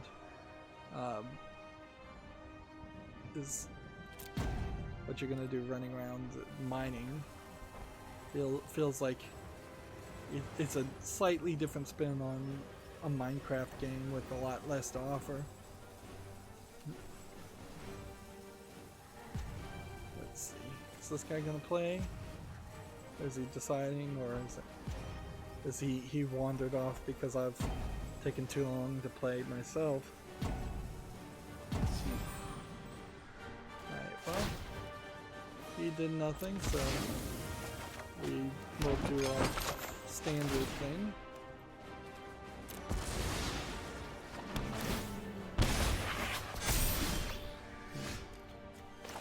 Well, we can do this. That ruins another strategy of his. That ruins that. And we can start pounding them pretty hard as far as these go. Yeah, we can just start attacking with those. Fine. TechRep has an article here. Asmodee Group is open to brand partnership opportunities. I think the problem there is Asmodee is the developer of things like Ticket to Ride and Pandemic and Keyforge in the digital form factors. I don't know if they own the default rights to these games. And every time they've made a digital format game of any of those games, they've been pretty bad. So I guess maybe if if they were willing to entertain a offer of, let us have your license to Ticket to Ride so we can make a good Ticket to Ride game instead of what you have, and replace your version. And in the case of Ticket to Ride, I think it's not even that it's a particularly bad game. I think it's in the digital format or even in the real world. I think it's just that it was too expensive, a little too greedy. TechRaptor has another article here, Death and Taxes review, which I don't think I've seen a game called Death and Taxes. It's probably on Steam. It's probably an indication of yet another game that I've missed somehow. They give it an 8.0. It's a short, fun game with plenty of replay value, enough to challenge you to keep you reincarnating a few times over. Pros, clever writing packed with pop culture reference, easy to learn gameplay with a difficult in-game. Cons, some minor technical glitches and a few rough edges. Let's see.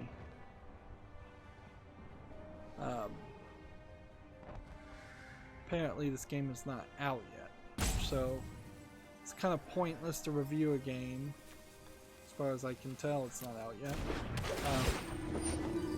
Yeah, unhelpful. As far as TechRaptor, completely unhelpful to review a game that's not available to be purchased the day your article goes out. Even if the game does get released the next day, that's still pretty unhelpful information, because so much can happen over the course of a day for people that you won't remember.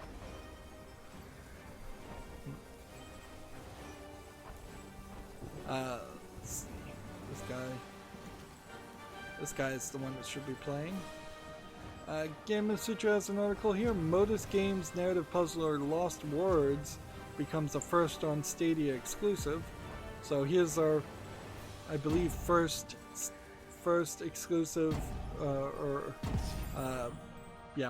temporarily exclusive game coming to Stadia, and it's something nobody has heard about or seen any hype of, or particularly is likely to care about whatsoever. And that almost certainly was the best that Google could do with Stadia. And that information coming out now instead of at GDC just is probably another indicator of Google not really doing anything at GDC. And so they're getting their announcements out earlier. It wouldn't have been a terrible thought to announce you weren't going to GDC, and also here's everything we were going to announce at GDC early. That way you control the narrative a little bit more towards the positive, instead of just canceling your appearance completely and then rescheduling announcements or whatever, if there were going to be any announcements at GDC, which there probably weren't going to be too many announcements at GDC anyways, because it's not a consumer-centric event. It's for the game developers, and it would be kind of silly to announce a game to game developers. Moving on, TechRaptor has an article. Ever Forward is a dreamy new game from the My Time at Porsche devs, which I'm not 100% sure My Time at Porsche ever came out of early access. This seems to be like a girl in a weird universe, kind of hiding and puzzling, and yeah, seems like it's pretty much a puzzle escape platformer, not even really a platformer. It's coming out in the fall of 2020.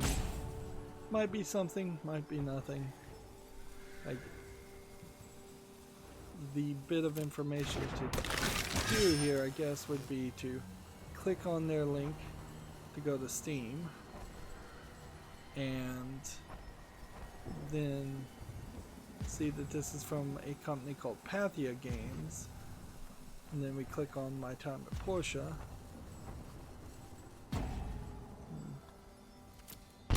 to play. Otherwise it's gonna start penalizing me.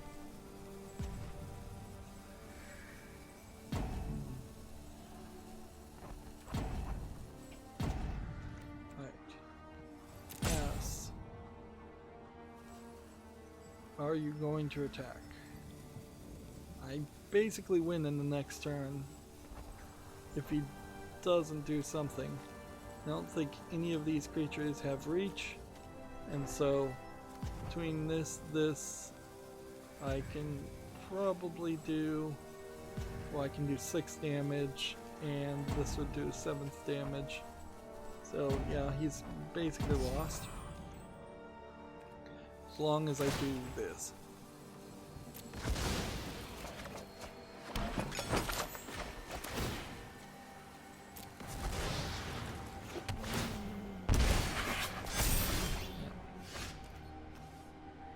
So, sacrifice this.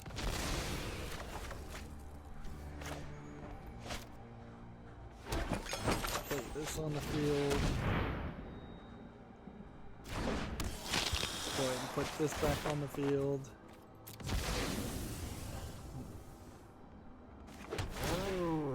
Just really showing off. Also, if I had Bowl Citadel, I would have only needed 3 more cards to win,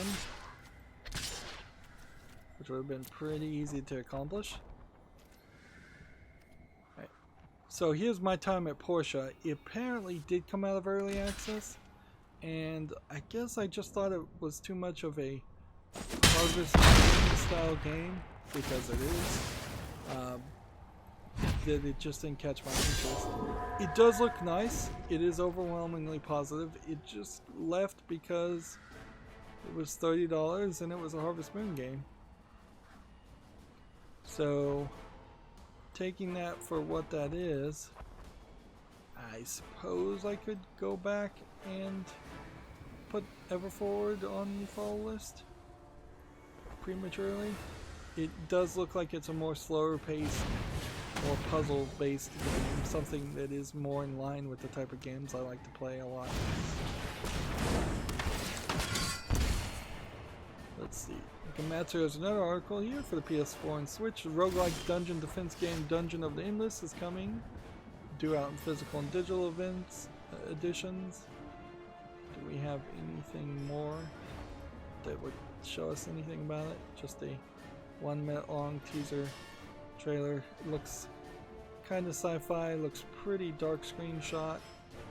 I'm not sure if this is supposed to be the way the game really looks, or if they're showing a teaser trailer. Apparently Sega's involved in the development of it, which doesn't mean anything really. Let's see. What happened here? How did he survive?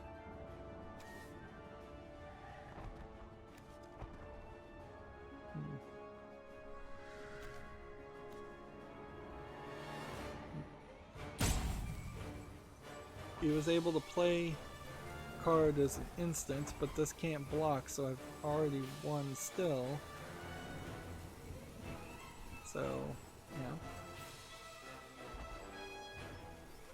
He's not playing very fast because he doesn't want to lose, but he's gonna run out of timeouts. He's already out of timeouts.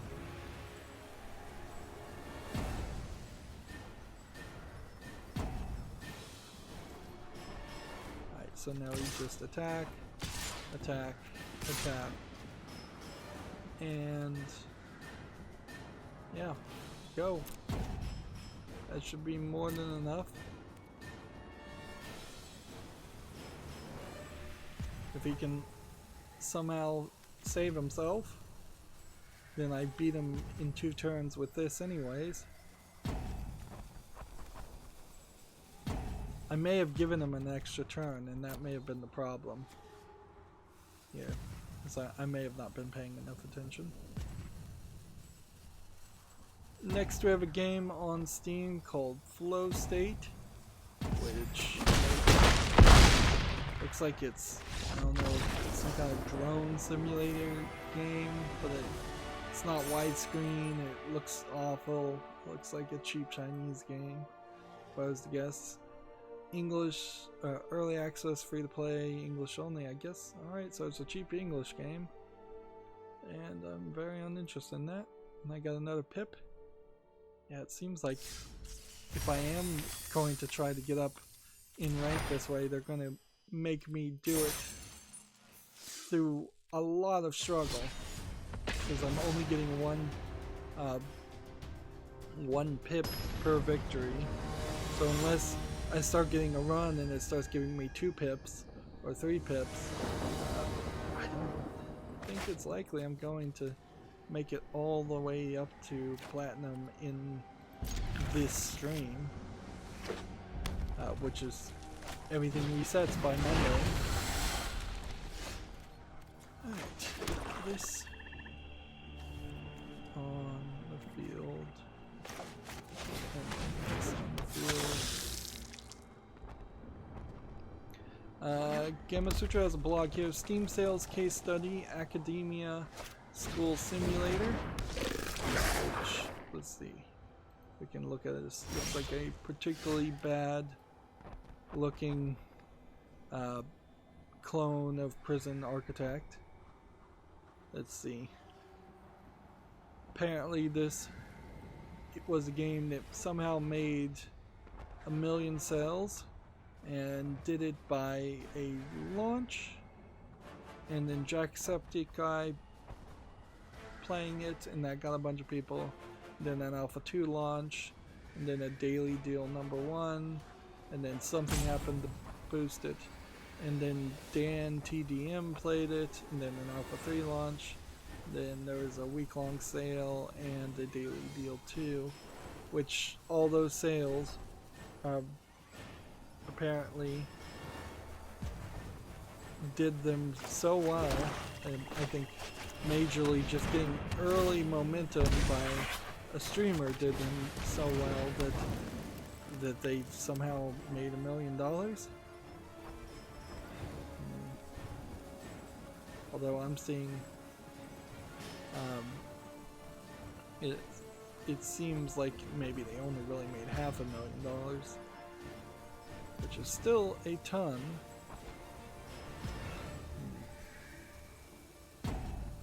And a disappointment, certainly. Like, I can't underemphasize the idea that a game that looks that bad gets potentially $500,000 to $1 million in sales simply because Jacksepticeye played it. But unfortunately, I think that is the scenario we are living in. Moving on, Gamma Sutra has an article here. Good Old Games will now refund games within 30 days, even if they've been played. This is improvement, certainly. And we can never be unhappy about improvement. And competition between GOG and Steam is about the only competition that actually exists. Right. It says haste in Riot. So resolve, then resolve,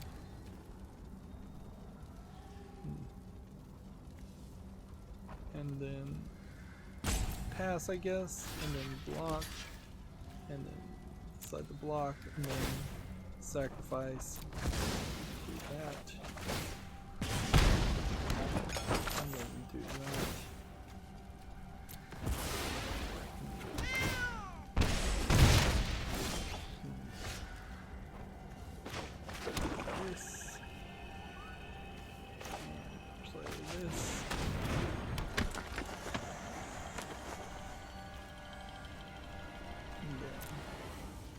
Guess we go ahead and just attack with this. TechRaptor has a article specifically centered around coronavirus cancellations and game delays. It seems to be just like a sticky thread of other articles, which would be useful. Although only the people that were thinking about going to the GDC or had planned to go to GDC or other events. For the vast majority of gamers, they weren't going to any of these events anyways, and there would have been announcements that would have maybe been said during those events that would affect the average gamer, but those announcements will come out regardless through press releases. So maybe there'll be slightly less coverage of them, but I imagine not really. So that's not something I think to be super concerned about. Okay. So now he's got to make the mistake and attack. And I think he did it. So we're going to resolve all.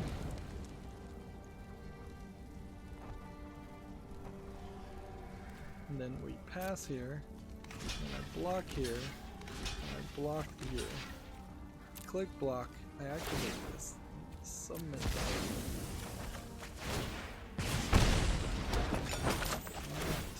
And that.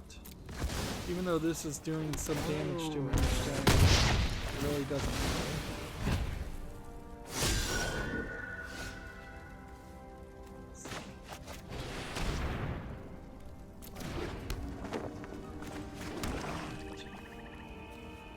I think we're good. Now, it's probably shouldn't attack with this one, but I don't think he has anything with reach, so I can just go ahead and attack with this one.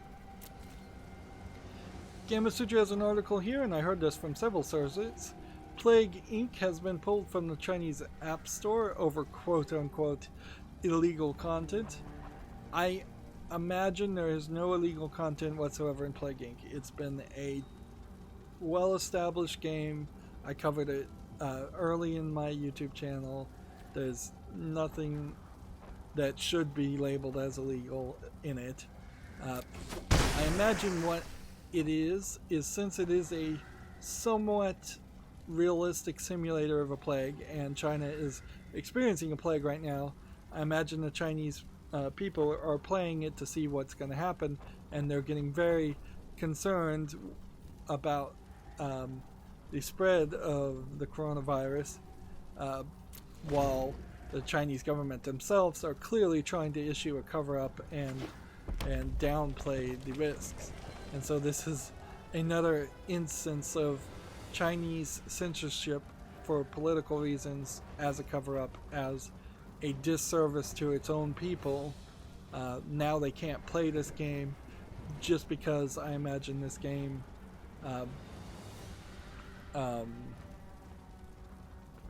somewhat simulates what a plague does.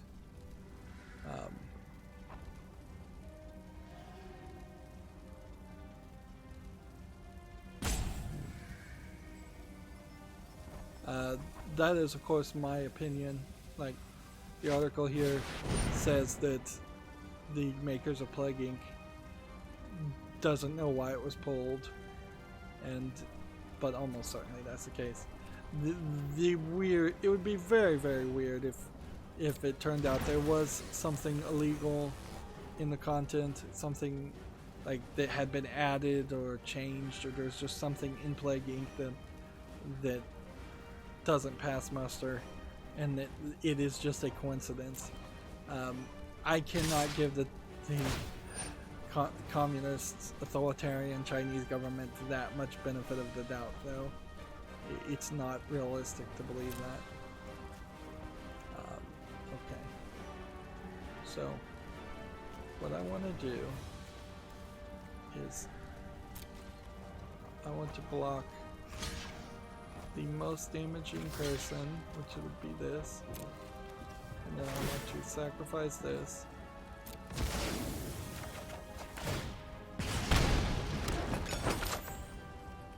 And then I'm going to pass and into the field. Well, actually, there's no reason we have to bring it back onto the field.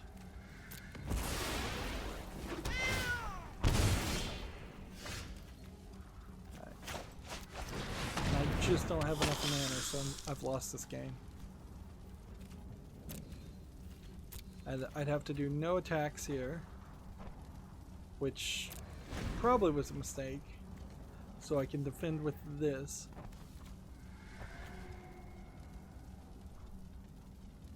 Let's see.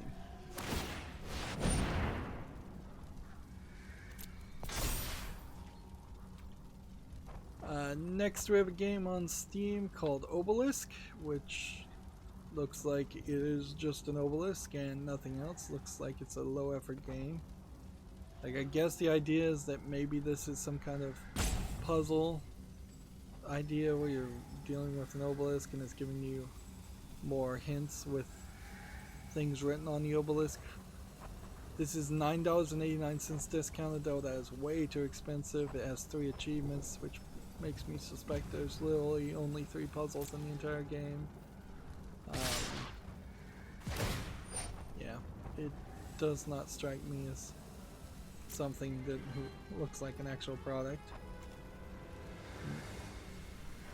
You really can't make an entire game around one obelisk. You need to expand that idea and say, hey, let's make an open world, let's put a forest around it, let's have multiple obelisks. Those concepts would potentially play. Alright, this is gonna suck. Because then I have to do that. Well, actually I can do that, and then I could do that, and then I could do that. And then what I can do as that resolves is sacrifice that.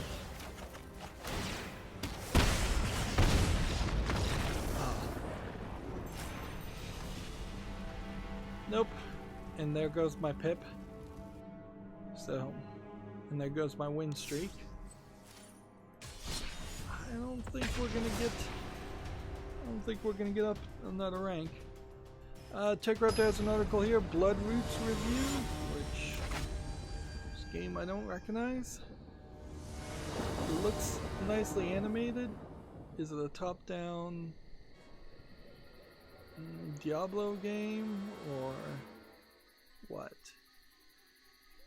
Well, it doesn't matter. I guess they gave it a 5.5. Blood Roots presents an amazing combat sandbox where the focus is on the players into rote memorization of developer set path.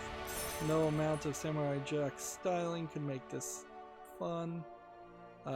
Pros are large variety of gimmicked weapons, stylish presentation, and excellent world building, and excellent early sense of chaotic momentum. The cons are punishing trial and error gameplay, unreliable movement mechanics, and cheap deaths abound every corner. Which, okay. So, have never heard of that game, and apparently it's not worth having heard about. Check out there's an article here. Pokemon Masters celebrates 6 months with a major update.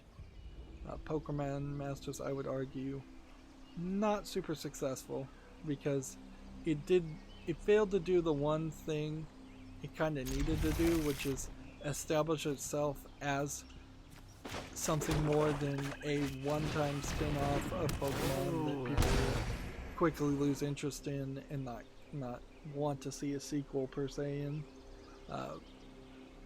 People will definitely be talking about a desire for a new Pokemon Snap way before they start talking about a desire for a new Pokemon Masters. So yeah, I like some of the ideas certainly that they introduced, and maybe some of those ideas will be retroactively added to the next true Pokemon game. I think this is probably the last roll here of Pokemon. They'll just continue supporting it, and maybe they'll support it for a very long time, but I don't think it's going to grow in its fan base. Moving on, TechRaptor has an article, Pokemon Day, mythical Pokemon revealed, Zarude, a dark grass Pokemon with Leaf Guard. Okay. Believe this is like system update timed DLC that's being added to the main Pokemon games. Of course, I'm not playing the main Pokemon games, so I personally don't care enough to go into any more details than that. We have a game on Steam here called World Seed, which looks like it might be a card-based, almost farming simulator game. Yeah, looks very boring. $5.99, English only. Yeah, I was about to say it might be a Chinese game for as weird and how much text is on the screen. But nope, looks like it's just a boring farming simulator. Using a card-based mechanic. It might be off a concept of a regular board game. Like, I could imagine playing something similar to that and it being interesting for a couple hours if it was a real world board game, but I imagine even at that point, even the youngest of kids would find it dull and would prefer to go back to something like Snakes and Ladders or Candyland that has more of an interesting element to it. Alright, just full on attack. I don't have to do anything. I could pull this out and use this, but I kind of don't need to.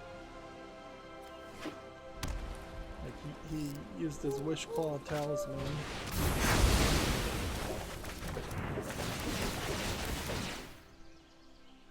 He just defeated himself.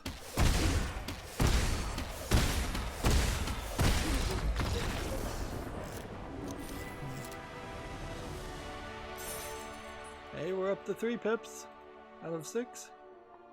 Next we have a game on Steam called Risen Kingdom, which looks like it is just a resource management tower defense game. $8.49, English and Russian. Doesn't look terribly animated, it just kind of looks like an uninteresting game. This horde of enemies and you build up towers. So, I may not have had that card before, but I'm not even going to go back into the collection to check on that, because I want to burn through these games and get as much done as possible. I'm starting to feel it. Starting to feel the pain of sitting in a chair, and as soon as I start feeling pain sitting in the chair, I want to adjust myself in the chair, and that's when my back gets involved. Alright. That's the right amount of mana and the wrong cards. But I'm not going to re-roll because of that. Well, just get rid of that. Although, I should get rid of this first.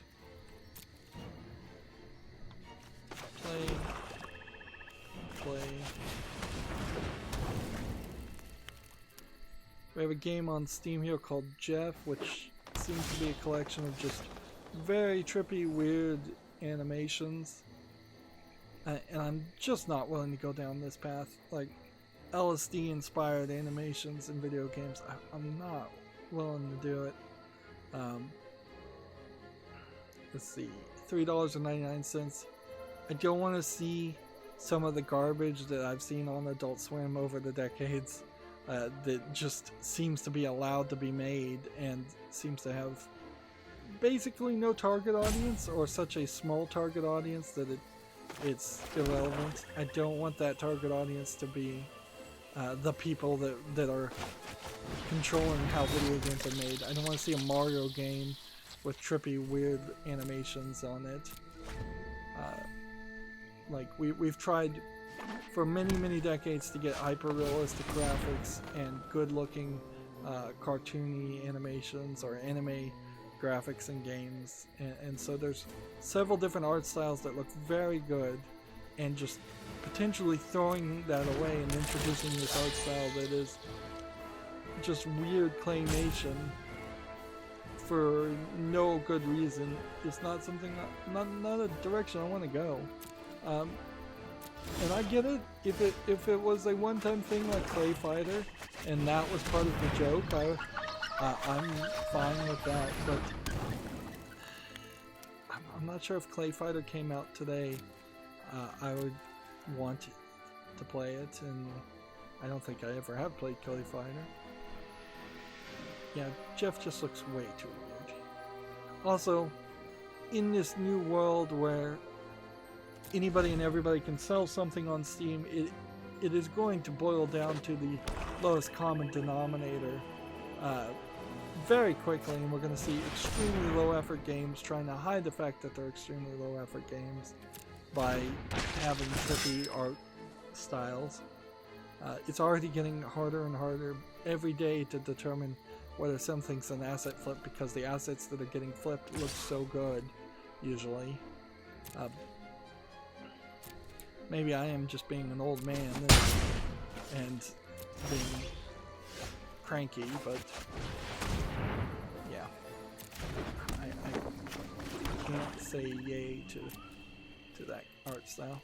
Moving forward, we have a game called Drive Forward, no pun intended, and it looks like an asset flip racing game with some asset flip skyboxes and racetracks. It's 59 cents discounted. At least the price is right. It's been actually a very long time since we've seen games selling at 60 cents. We've seen a lot of garbage lately that's trying to sell for at least $1.70. So I have to kind of applaud the market correcting, or potentially the market correcting. I'm not sure if it really is going to happen, but that is something that should happen for sure. I don't think I can win this game with just the Blight Beetle. Next we have a game on Steam called Reversion: The Return Last Chapter, which looks like Chapter 3 in a point-and-click adventure game. Let's see if we can see if there's any reviews for Reversion 1. This is $8.49, but it's the third chapter in a 3-part game. If you're going to buy everything, you're going to have to bundle it together, and looks like there's a soundtrack DLC for both previous versions. So if we look at the original part of this, it's mostly positive. It's on my wish list, and it's 99 cents. So yeah, there's kind of a difference there.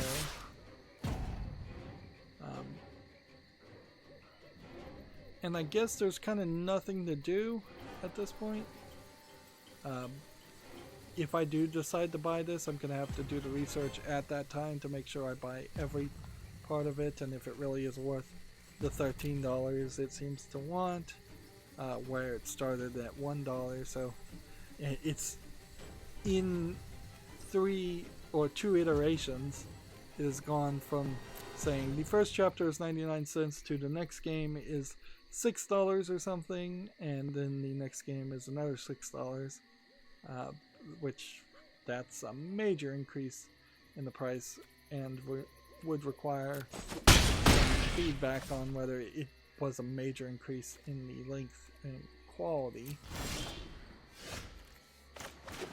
Well,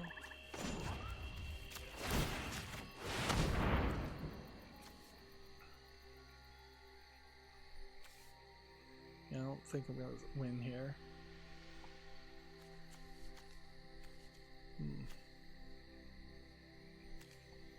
If I was really going to play this, I would have some cards that stole other people's cards, and then I would sacrifice them. Next we have a game on Steam called Hero Index, which looks like a fly around space game using VR and your fingertips. It's early access. It's $11.99, which is about the right price for a VR game. It doesn't look amazingly great in the graphics, but it doesn't look terrible. The idea of just pointing your finger in a certain direction is appealing, certainly, instead of having to use a controller. But it's questionable how much you can really do pointing, and like if I have to make a bunch of different hand gestures with my fingers, I'm not sure I can make every single hand gesture that they would want, and controllers certainly would be a lot more familiar.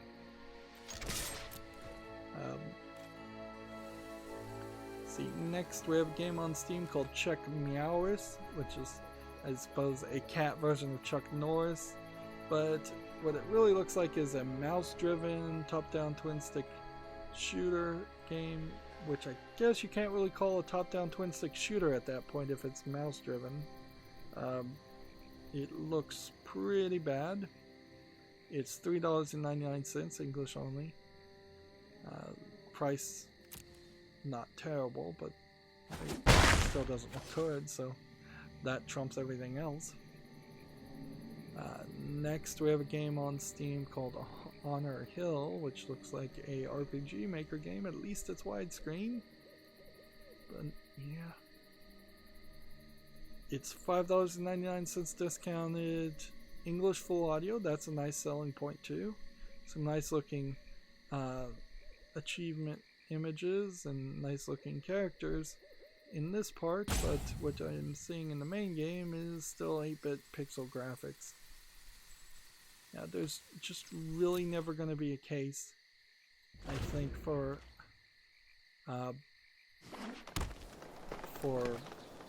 playing an RPG Maker looking game these days. It would have to be so amazingly good. It would have to get so much hype around it. And I don't think that mainstream video game journalists look at these games. I don't think anybody looks at these games. It's just such a flooded field that if there is a hidden gem, nobody's going to find it. I'm close to losing here. Like, the only thing I can really do is sacrifice my guy and then eat.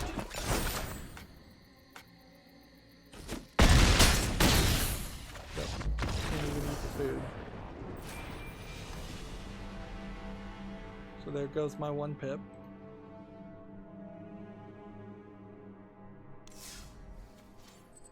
We need 3 more victories today to get the last bit of experience. We'll see if that happens. Next we have a game on Steam called Beer Wagon Rush, which I imagine is a German game, where you're running a beer cart, which I guess is something in Germany, serving beer out of a truck. It looks just like another Cook Serve Delicious game, though it doesn't look particularly interesting. $7.19, a little too expensive, and several language supported. Yeah, nothing there. So this is going to be another one of these scenarios where if I can't get things on the field relatively quickly, it's going to be a problem. This guy's says hello, so I guess I'll say hello back, since I actually saw that. Usually I wouldn't. Gamma Sutra has an article here which is slightly interesting. Metal Gear creator Hideo Kojima is receiving a BAFTA Fellowship Award, British Academy Games Award, or the British Academy of Film and Theatre and Arts, I believe is what BAFTA stands for. It's a little weird for a Japanese person to get an award from a British company, but I suppose Japan doesn't really have these kinds of awards, and Kojima certainly knows how to make films and hype himself up more than anybody else, and I'm sure he loves the idea of being a one. Also, I imagine this is just straight up revenge for him not being allowed to accept his award at the Game Awards a couple years ago. So, yeah. It's a little weird, but I guess it's no more weird than the Games Award giving him an award. Generally, I would say the Games Awards, though, tend to try to imply that they are a global event just happening in the US and and speaking exclusively English more than a United States or North America event that is particularly focused on only promoting Western games, although they do tend to only really focus on Western games. And it is totally true that the Japanese games industry would do themselves very well to start an award show and pat themselves on the back a little bit more and promote their creators more, but that's not how they do business. They don't care about any employee, basically, which is true for most industries. Gamasutra has an article here. Mobile studio Funcraft nets 1.8 million to push into casual markets. Let's see. It was established last year by a group of former Zynga, Juicebox, and EA staffers. Have they made any game? They want to create things like Candy Crush and Zynga Poker, but they haven't made anything yet. So, okay. We may start hearing more about that. Treyarch Studios had a tweet out here. We wish to thank Jason for his many years of contributions. At Treyarch, we're enjoying our journey together and wish him the very best going forward. So, Jason, who? I don't know. They didn't even say his last name. That's pretty bad for a public tweet. Clearly there's a picture here from somebody, but then this doesn't link to anybody either. So somebody named Jason worked at Treyarch for a very long time and is apparently I want to throw out the name Jason Schreier, but I could be totally wrong about that. So it's not useful information per se. It's not good information. What happened to my card? How did he steal my card and it's not in my graveyard or in my exile? Like, pack. Oh, because I brought it back onto the field. That's how he didn't do anything. I did it. Let's see. Gearbox 2 hours ago. Gearbox today notified GDC organizers their team will not attend due to the coronavirus. Blah blah blah. Let's see. There's also a thing here talking about Borderlands 3. Talking about Borderlands 3 kind of for no reason. More details will be presented soon on Borderlands 3. The second bit of DLC for Borderlands 3 is coming March 26th. It's called Guns, Love, and Tentacles. They also put out a shift code that was a Borderlands 1 upper res code that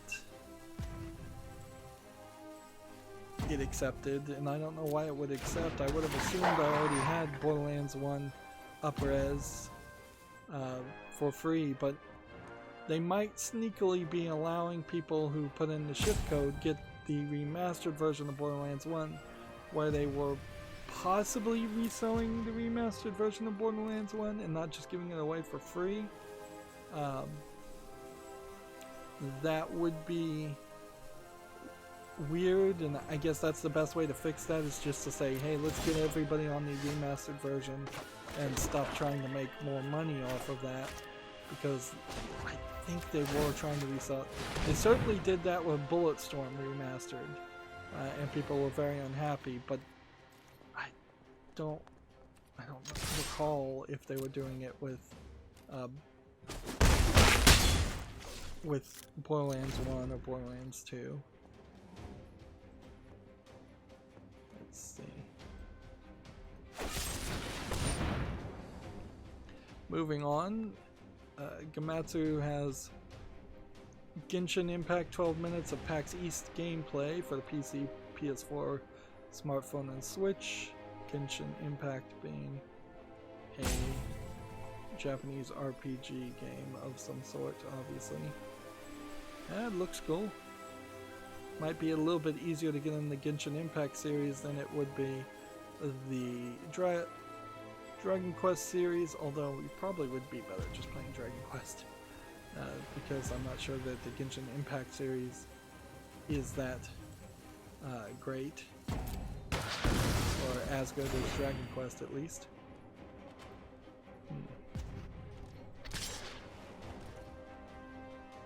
Yeah, we're just gonna go blow for blow here. Let's see.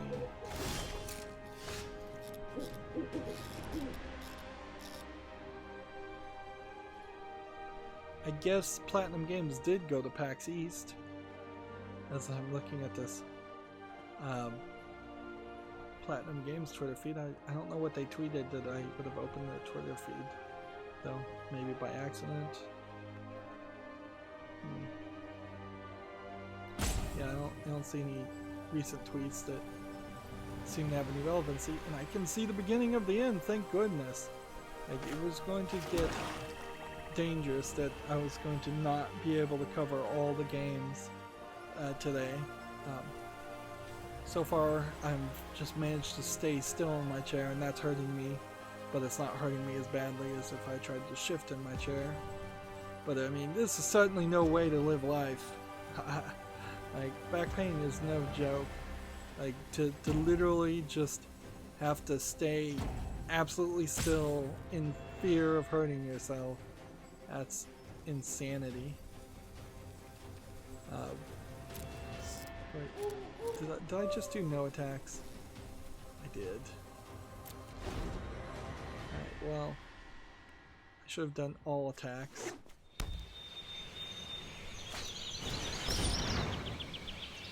Let's go ahead and tap this. Tap this guy.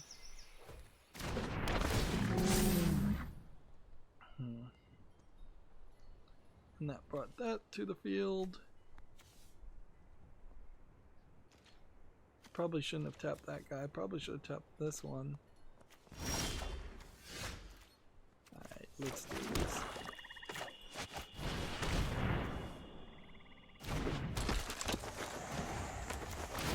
This guy's got trample, tap him.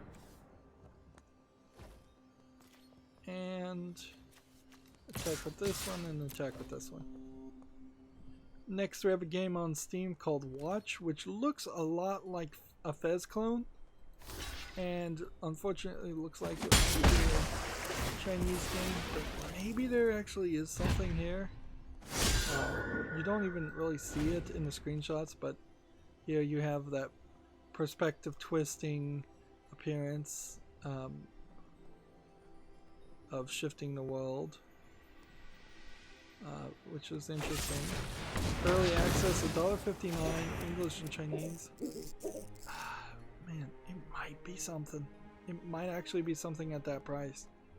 So I'm gonna put it on the follow list. I'm giving a lot of rope for that Chinese game developer to hang themselves with, but there actually might be something there. Alright, so we block that, and we go ahead and block that. We'll see what happens.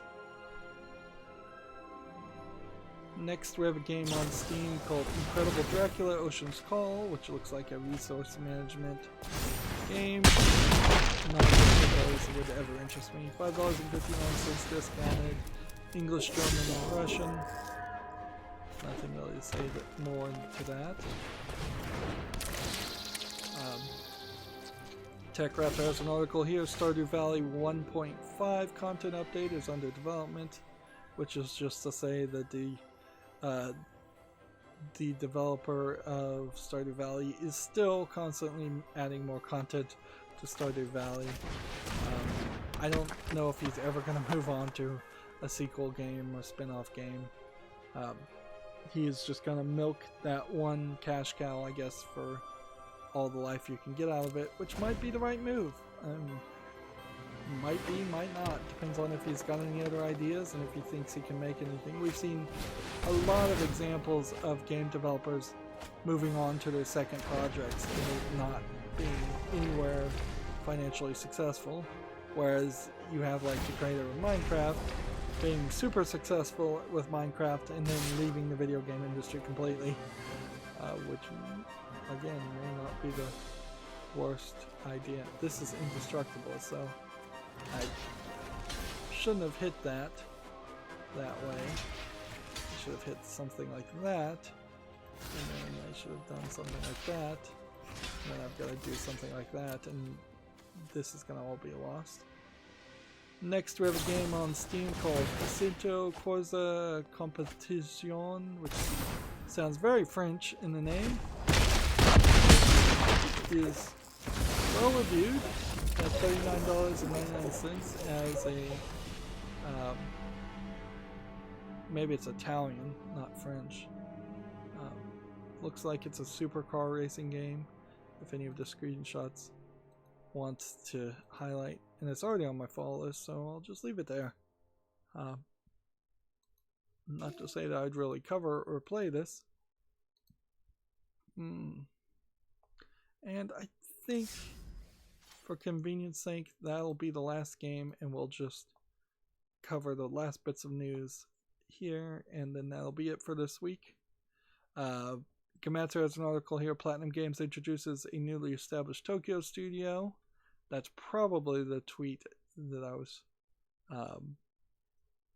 looking for. So Platinum Games is expanding, putting new people in charge. Platinum Games said they wanted to go into self-publishing and being a more independent studio. They also said Bayonetta 3 development is going smoothly. So if all is going well, we potentially could see something from a Platinum Games company more often, and hopefully they are all still the same quality and received as well as Bayonetta 1 was received. On the other hand, let's hope that they aren't making something like a Metroid Prime game that gets poorly received, or doing something incredibly weird that is poorly received. I'm fine with incredibly weird if it's well received, but not poorly received. Game & Sutra has an article here. Roblox raised $150 million for game-making, game-playing platform. Check that article out if you want more details. Let's see. We have a game on Steam here with just a bunch of Asian characters. It looks like it is a murder mystery visual novel, but English is not supported. $29.99, Japanese only. Looks like it's around the shogi, Japanese chess concept, which seems to swing into popularity every few years. Gamma Sutra has an article here. Get a Job. Shiver is hiring a game programmer, software engineer in Miami, Florida. I don't know who Shiver is, though.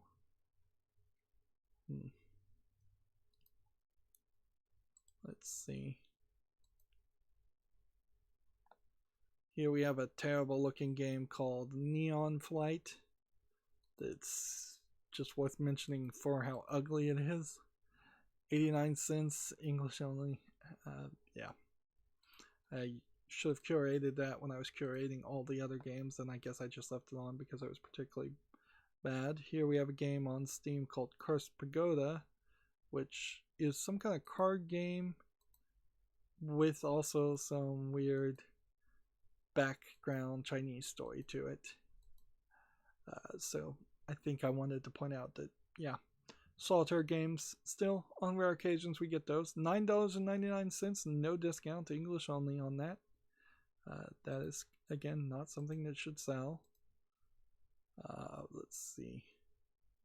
Next we have a game called Indian Army Mission POK, which looks really good. Now, I'm not sure if this might be some kind of political propaganda from anybody. You know, this could be Palestine, this could be India propaganda, this could be Russian propaganda, this could be just an asset flip but yeah, I have no idea. what the story here would be, and that would just come up to the feedback.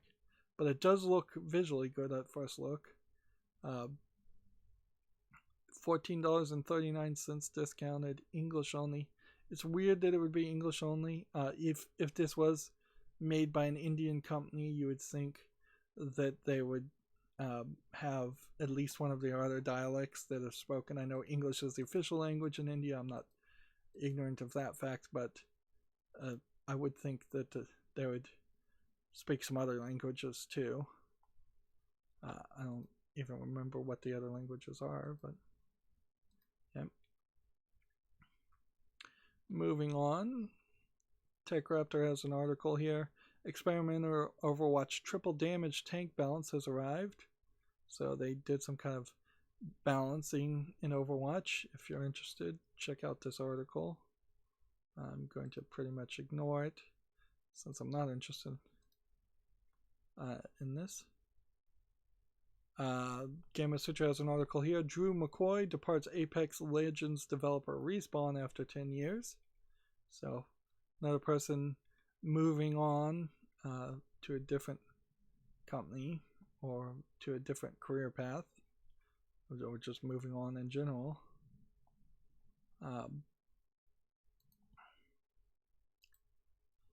Only famous people really get away with putting out tweets that they no longer work somewhere. Very few nobodies get to put on their Twitter, "Today is the beginning of my new path as I leave as a burger flipper at McDonald's or a stalker at Walmart." I mean, you can tweet that certainly, but people don't cover it and don't take it as anything important or serious. Anyways, moving on, we have a game on Steam called Invasion Machine, which looks to me like it's almost like a militaristic supply line RPG, but it seems to be a little bit too text-based and a little bit too generic to interest me. I don't know if I'd really want to play a game as a military convoy, frankly. It's early access. It's $17.09. That's too expensive for what it is. That really feels like doing a convoy mission in a military first-person shooter might make sense. It'd be a nice change of pace, but having that be the only thing you do in a game is a problem. Next, we have a game called Northern Lights, which looks like some weird artistry with a little bit of polish, but it very possibly is just an asset flip game too. I'm not seeing anything that really tells me what this is. Oh, it does tag here as a music in a 360 video, so apparently it's just a music video in VR for free. If you're interested in that, I guess check it out. I don't think that's the future of music videos, but I don't know if there really is a future for music videos, so take that for whatever it is. Next, we have a game on Steam called Hero Must Die Again. I believe we had already seen Gametsu talk about this one, where the character you're playing as in this RPG dies after a certain amount of time and then reincarnates and gets stronger each time. It's already on my following list, and that's pretty much all you can do. $39.99 for a JRPG with full Japanese audio is about the right price of what they charge. It's not really the right price they should charge, but could be good, could be bad. It's got this guy, or Degisha, as a publisher, so yeah, definitely an example of something that has to be on the follow list, and we'll just have to see if people like it or don't. Next, we have a game on Steam called La Historia D, which looks like an RPG Maker game. Maybe a tile-based, like Dungeons and Dragons. You're making your own game using an RPG Maker tile set. Nah. This is just too basic on the interface for this. That if you had a Dungeons and Dragons simulator, like Tabletop Simulator, and it was really, really polished and really nice, I might consider something like that. In fact, I'm even giving some small thoughts to playing Dungeons and Dragons in the real world, just to have something to do and to hang out with people. Not that I think I could sit in a chair long enough to play Dungeons and Dragons, or pay attention long enough to play Dungeons and Dragons. But yeah, I don't see this. Also, this seems like this was Spain Spanish more than it's English. So that's a nope to that. Yeah, I think if we power through this, we can get all of this covered. Gamatsu has the Code Vein DLC Frozen Empress launch trailer. So Code Vein's still a thing, and DLC coming out, even though it's going to obviously be as ignored as Code Vein originally was ignored. And I guess part of that problem. Like, I can say Code Vein is ignored all I want, but I didn't put my money up front to get the game and play it before it was so far. Like, I probably will at some point get something like a Game of the Year version of it, depending on how difficult I think it is, since it is supposed to be the next Dark Souls Bloodborne game. But I really haven't heard a lot of feedback saying it is actually that difficult. Moving on, Gamatsu has an article here for the Switch. Brigadine, the Legend of Runercia, launches June 25th in Japan. This one screenshot makes me think it's probably a visual novel, but I don't think it is. It will launch worldwide on June 25th, according to this update. That's a endless fantasy war grand strategy simulation game. So it's probably not as interesting as that screenshot makes it look like.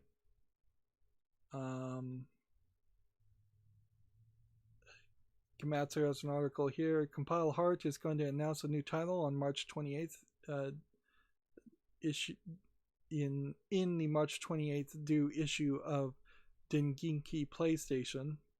Neptunia designer to see the magazine off with a bang. Apparently, that might be the last issue of that magazine. Let's see.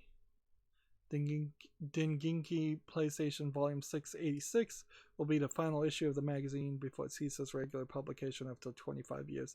So PlayStation Magazine, or this PlayStation Focus magazine, shutting down, which is a huge blow to the popularity of the PlayStation brand as the PlayStation 5 is coming out. Although, in all fairness, it probably has a lot more to do with just print media dying than the PlayStation dying.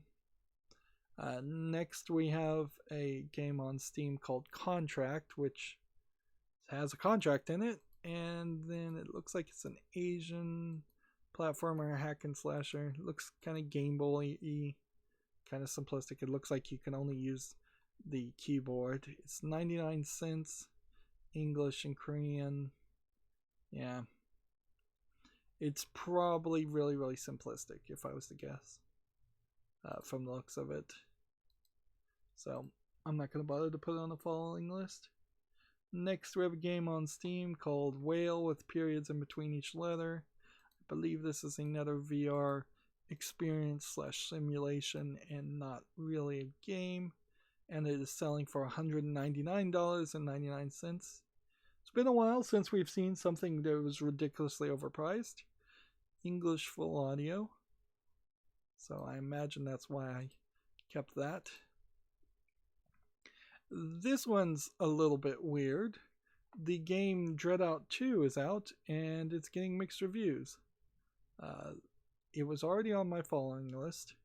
It looks like it was a Korean horror game, maybe with some player versus player elements. It definitely, if any of these screenshots will load, looked a lot like a Silent Hill type game. PlayStation 2, PlayStation 3 era graphics. It doesn't look terrible. It's $19.99. It has 15 achievements. It has English full audio. It has like some Fatal Frame elements to it also. So why do people not like it? We have the game looks nice and spooky, but unfortunately it's buggy. My current favorite horror game, by the way, it's a decent horror game, had bugs, but will be fixed soon. If you have encountered a bug, try loading your checkpoint and boom, fixed, maybe lol. It's riddled with bugs. So people are enthusiastic about trying to play this game all the way through and just unable to. And that's the mixed reviews. So I guess what you do when that happens is you leave it on the follow list, give it 6 months, and then come back and see if the bugs are fixed. Although this is not labeled as an early access game, and the bug shouldn't be there in the first place. Let's not mince words there. This is from a developer called Digital Happiness, which they made a game called Dread Eye, and this game, Dread Out Keeper of the Darks, I already own, and the original Dread Out I already own. So yeah, that sucks. Yeah, it certainly sucks. Well, it's a nice little reminder though that I own the game, because let's face it, I have so many games it's easy to forget what I own and what I don't, and certainly I've got plenty more to cover. Moving on, we have a game on Steam here called Castle Torgaoth Redux, which is labeled as an RPG and looks like it is just kind of a dungeon crawler. Yep, nothing particularly interesting here. I don't even know how you make a game like this where you're fighting spiders and trolls and dungeons and minotaurs and things. I don't know how you make anything like that look interesting as a dungeon crawler, or you make a dungeon crawler interesting in general. You probably have to put a very special art style on it and throw in some very unique gameplay elements. This is $9.99 in English full audio, allegedly. It's just, yeah, I don't know how you fix that, make that interesting. Next, we have a game on Steam called Rhome, R-H-O-M-E, which looks like it's probably a horror asset flip walking around an empty house. We've seen a lot of these, and I really don't have any interest in putting this on the follow list. As well, here's the problem though. I could have said this exact same thing with Gone Home, and then Gone Home was amazingly good. So I kind of have to put this on the follow list and see what the reviews are, because this could be amazing. And walking around a pretty house while running into psychological horror like Gone Home did to me, or I did to myself while walking around Gone Home, is something I might enjoy doing again. Because I am one of those people that does enjoy spooking themselves and horrors, unlike so many people who are just terrified of being terrified, or being scared even a little. Next, we have a game on Steam called Tony Stewart's Sprint Car Racing. It looks like a racing game. It's rated positively. I think that's all you really need to put on the following list. $29.99 is particularly expensive. English full audio, 33 achievements. I have no idea who Tony Stewart is, if he's actually a famous person or if he's just a made-up name. I don't know what the license on a famous person's name like that would be either. Next, we have Campgrounds 4 Collector's Edition, which is another resource management strategy game. $13.99, way too expensive. English full audio. We have about 5 more games to cover, and I probably could just leave them until Monday if necessary, but let's try and get through everything. Next, we have a game on Steam called Guardians of the Ashes, which is tagged sexual content and RPG, so I probably should have checked some things there. It's mixed already, and then there is some problems here. being developed by a company called Mature Games and published by the same company. Being an RPG game that looks like it is just kind of asset flipping different locations. Like it looked like you were in a fantasy forested realm in this screenshot, and then you get over to this screenshot and you're in a modern street, which doesn't make a lot of sense. It's early access for no reason. It's $2.99, which is questionable. It says it has Japanese full audio, which is nice, but yeah, I don't think so. It seems like the review down there said they tried to do something different, but it's not great. And I guess it is somewhat applaudable to start from the perspective of you're going to make a low effort adult game full of a few screenshots of nudity and then try and actually put some actual game into it. But that's certainly the wrong perspective to go. And I'm not sure that's really the way it goes. I wouldn't be surprised if most games that are adult games start off as attempts as just standard JRPGs and then run out of budget. But maybe not. Next, we have a game on Steam called Exis, which looks like it is a fighting simulation. I really can't call it a full fighting game. They're calling it a beat 'em up. But at the looks of the videos, it seems it's really dark, and it doesn't seem like it's too much of anything. It's really, really dark screenshot syndrome. Early access, $10.99 English full audio. Do I want to put this on the follow list and give it a chance? Sure, I'll be generous, but I imagine it's not gonna get rave reviews. 4 more games to cover. We have a game on Steam called Grace, which looks like it is a top-down like adventure game, kind of Zelda game. It doesn't look particularly good or interesting. Yeah. I don't know if this is a game where you're walking around taking pictures of animals and just not really doing any. It's almost like you're on a Boy Scout style hike looking at birds and animals. That's somewhat interesting, and it's free, so if you want to check it out, check it out. It's English only. But the fact that it's free also means there's no reason for me to cover it. I wouldn't hate a scouting / camping style adventure game. But at a certain point, that really is just what RPG games sometimes do.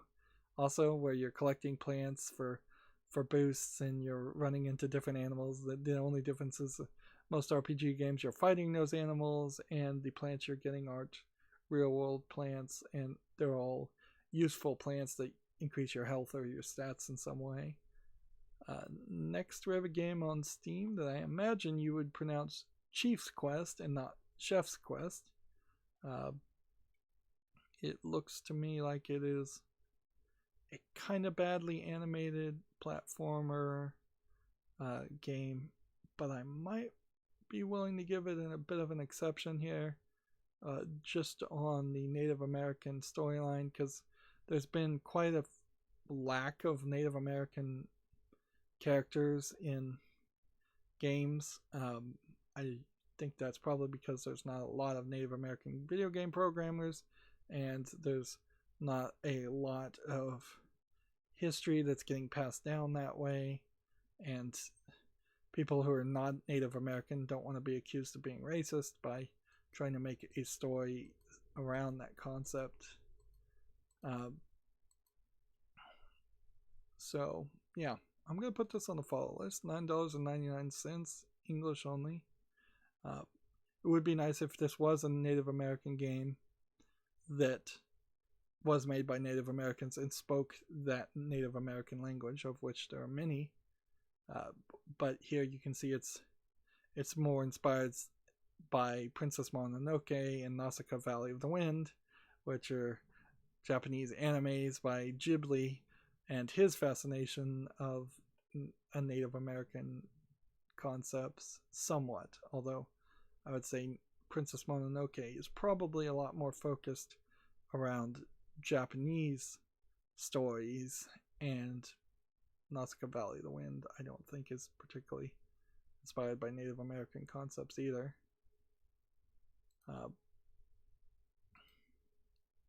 So they've gone a different way with it. Next, we have a game on Steam called Dream Live, which is clearly an asset flip thing. I think we even showed this already. Yeah, an asset flip game trying to create some name confusion between the PlayStation game Dreams as just a 3D playpen, and some Minecraft elements. $19.99 English only. And that leaves me with only one more game to cover. Here we have one tag, nudity and sexual content. So I should just double check that everything is YouTube family friendly. And most of the screenshots are. We have a game called The End of the Actress, which is a very Western art style, it looks like. It's a visual novel, nonetheless. And this one is a little bit not YouTube family friendly, but these other drawings, yeah, kind of a unique Western art style. Not terrible. It's still probably a little anime inspired, but not terrible. $9.99.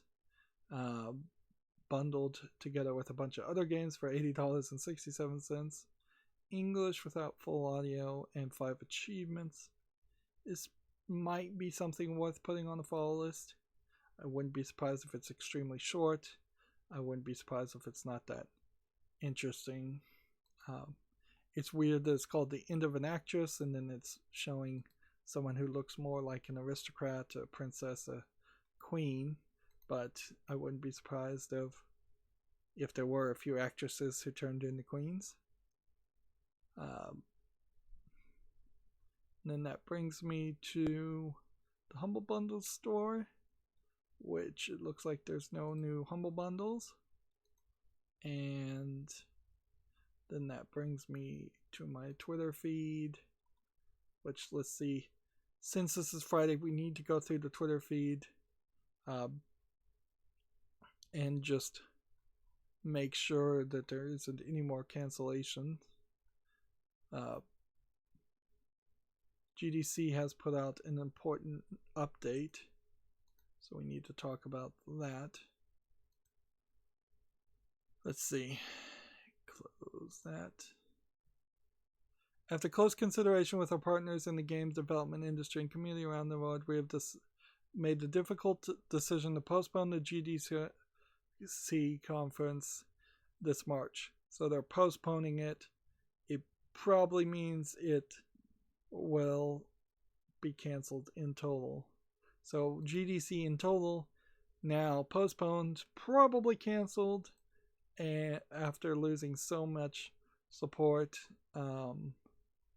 and so it's kind of ridiculous then when Chicago's mayor is spouting off that Sony shouldn't have canceled their appearance at GDC.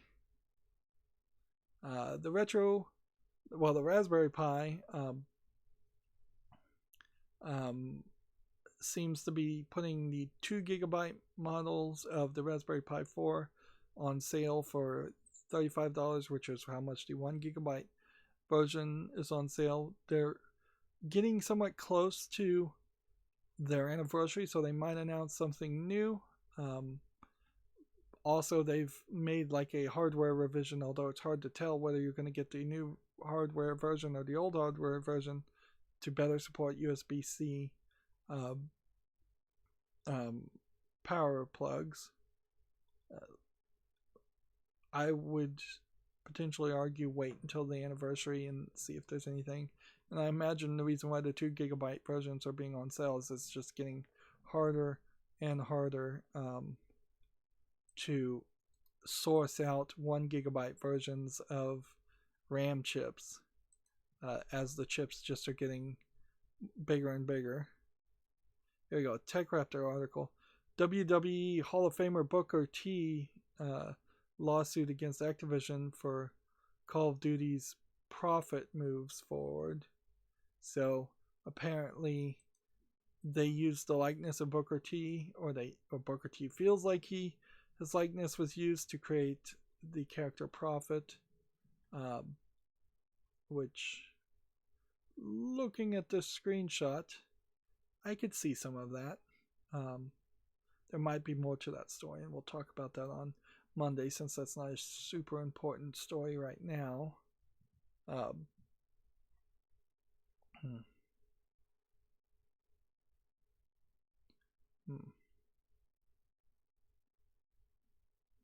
Let's see.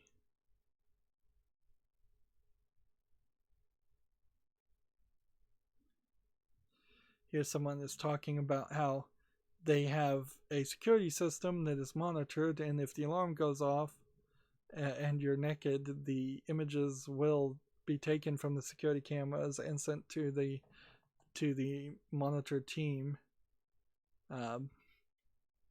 So I guess be careful of putting in cameras in your house and then having them monitored by people if you plan on walking around your house naked ever. Or you just get over it and don't care.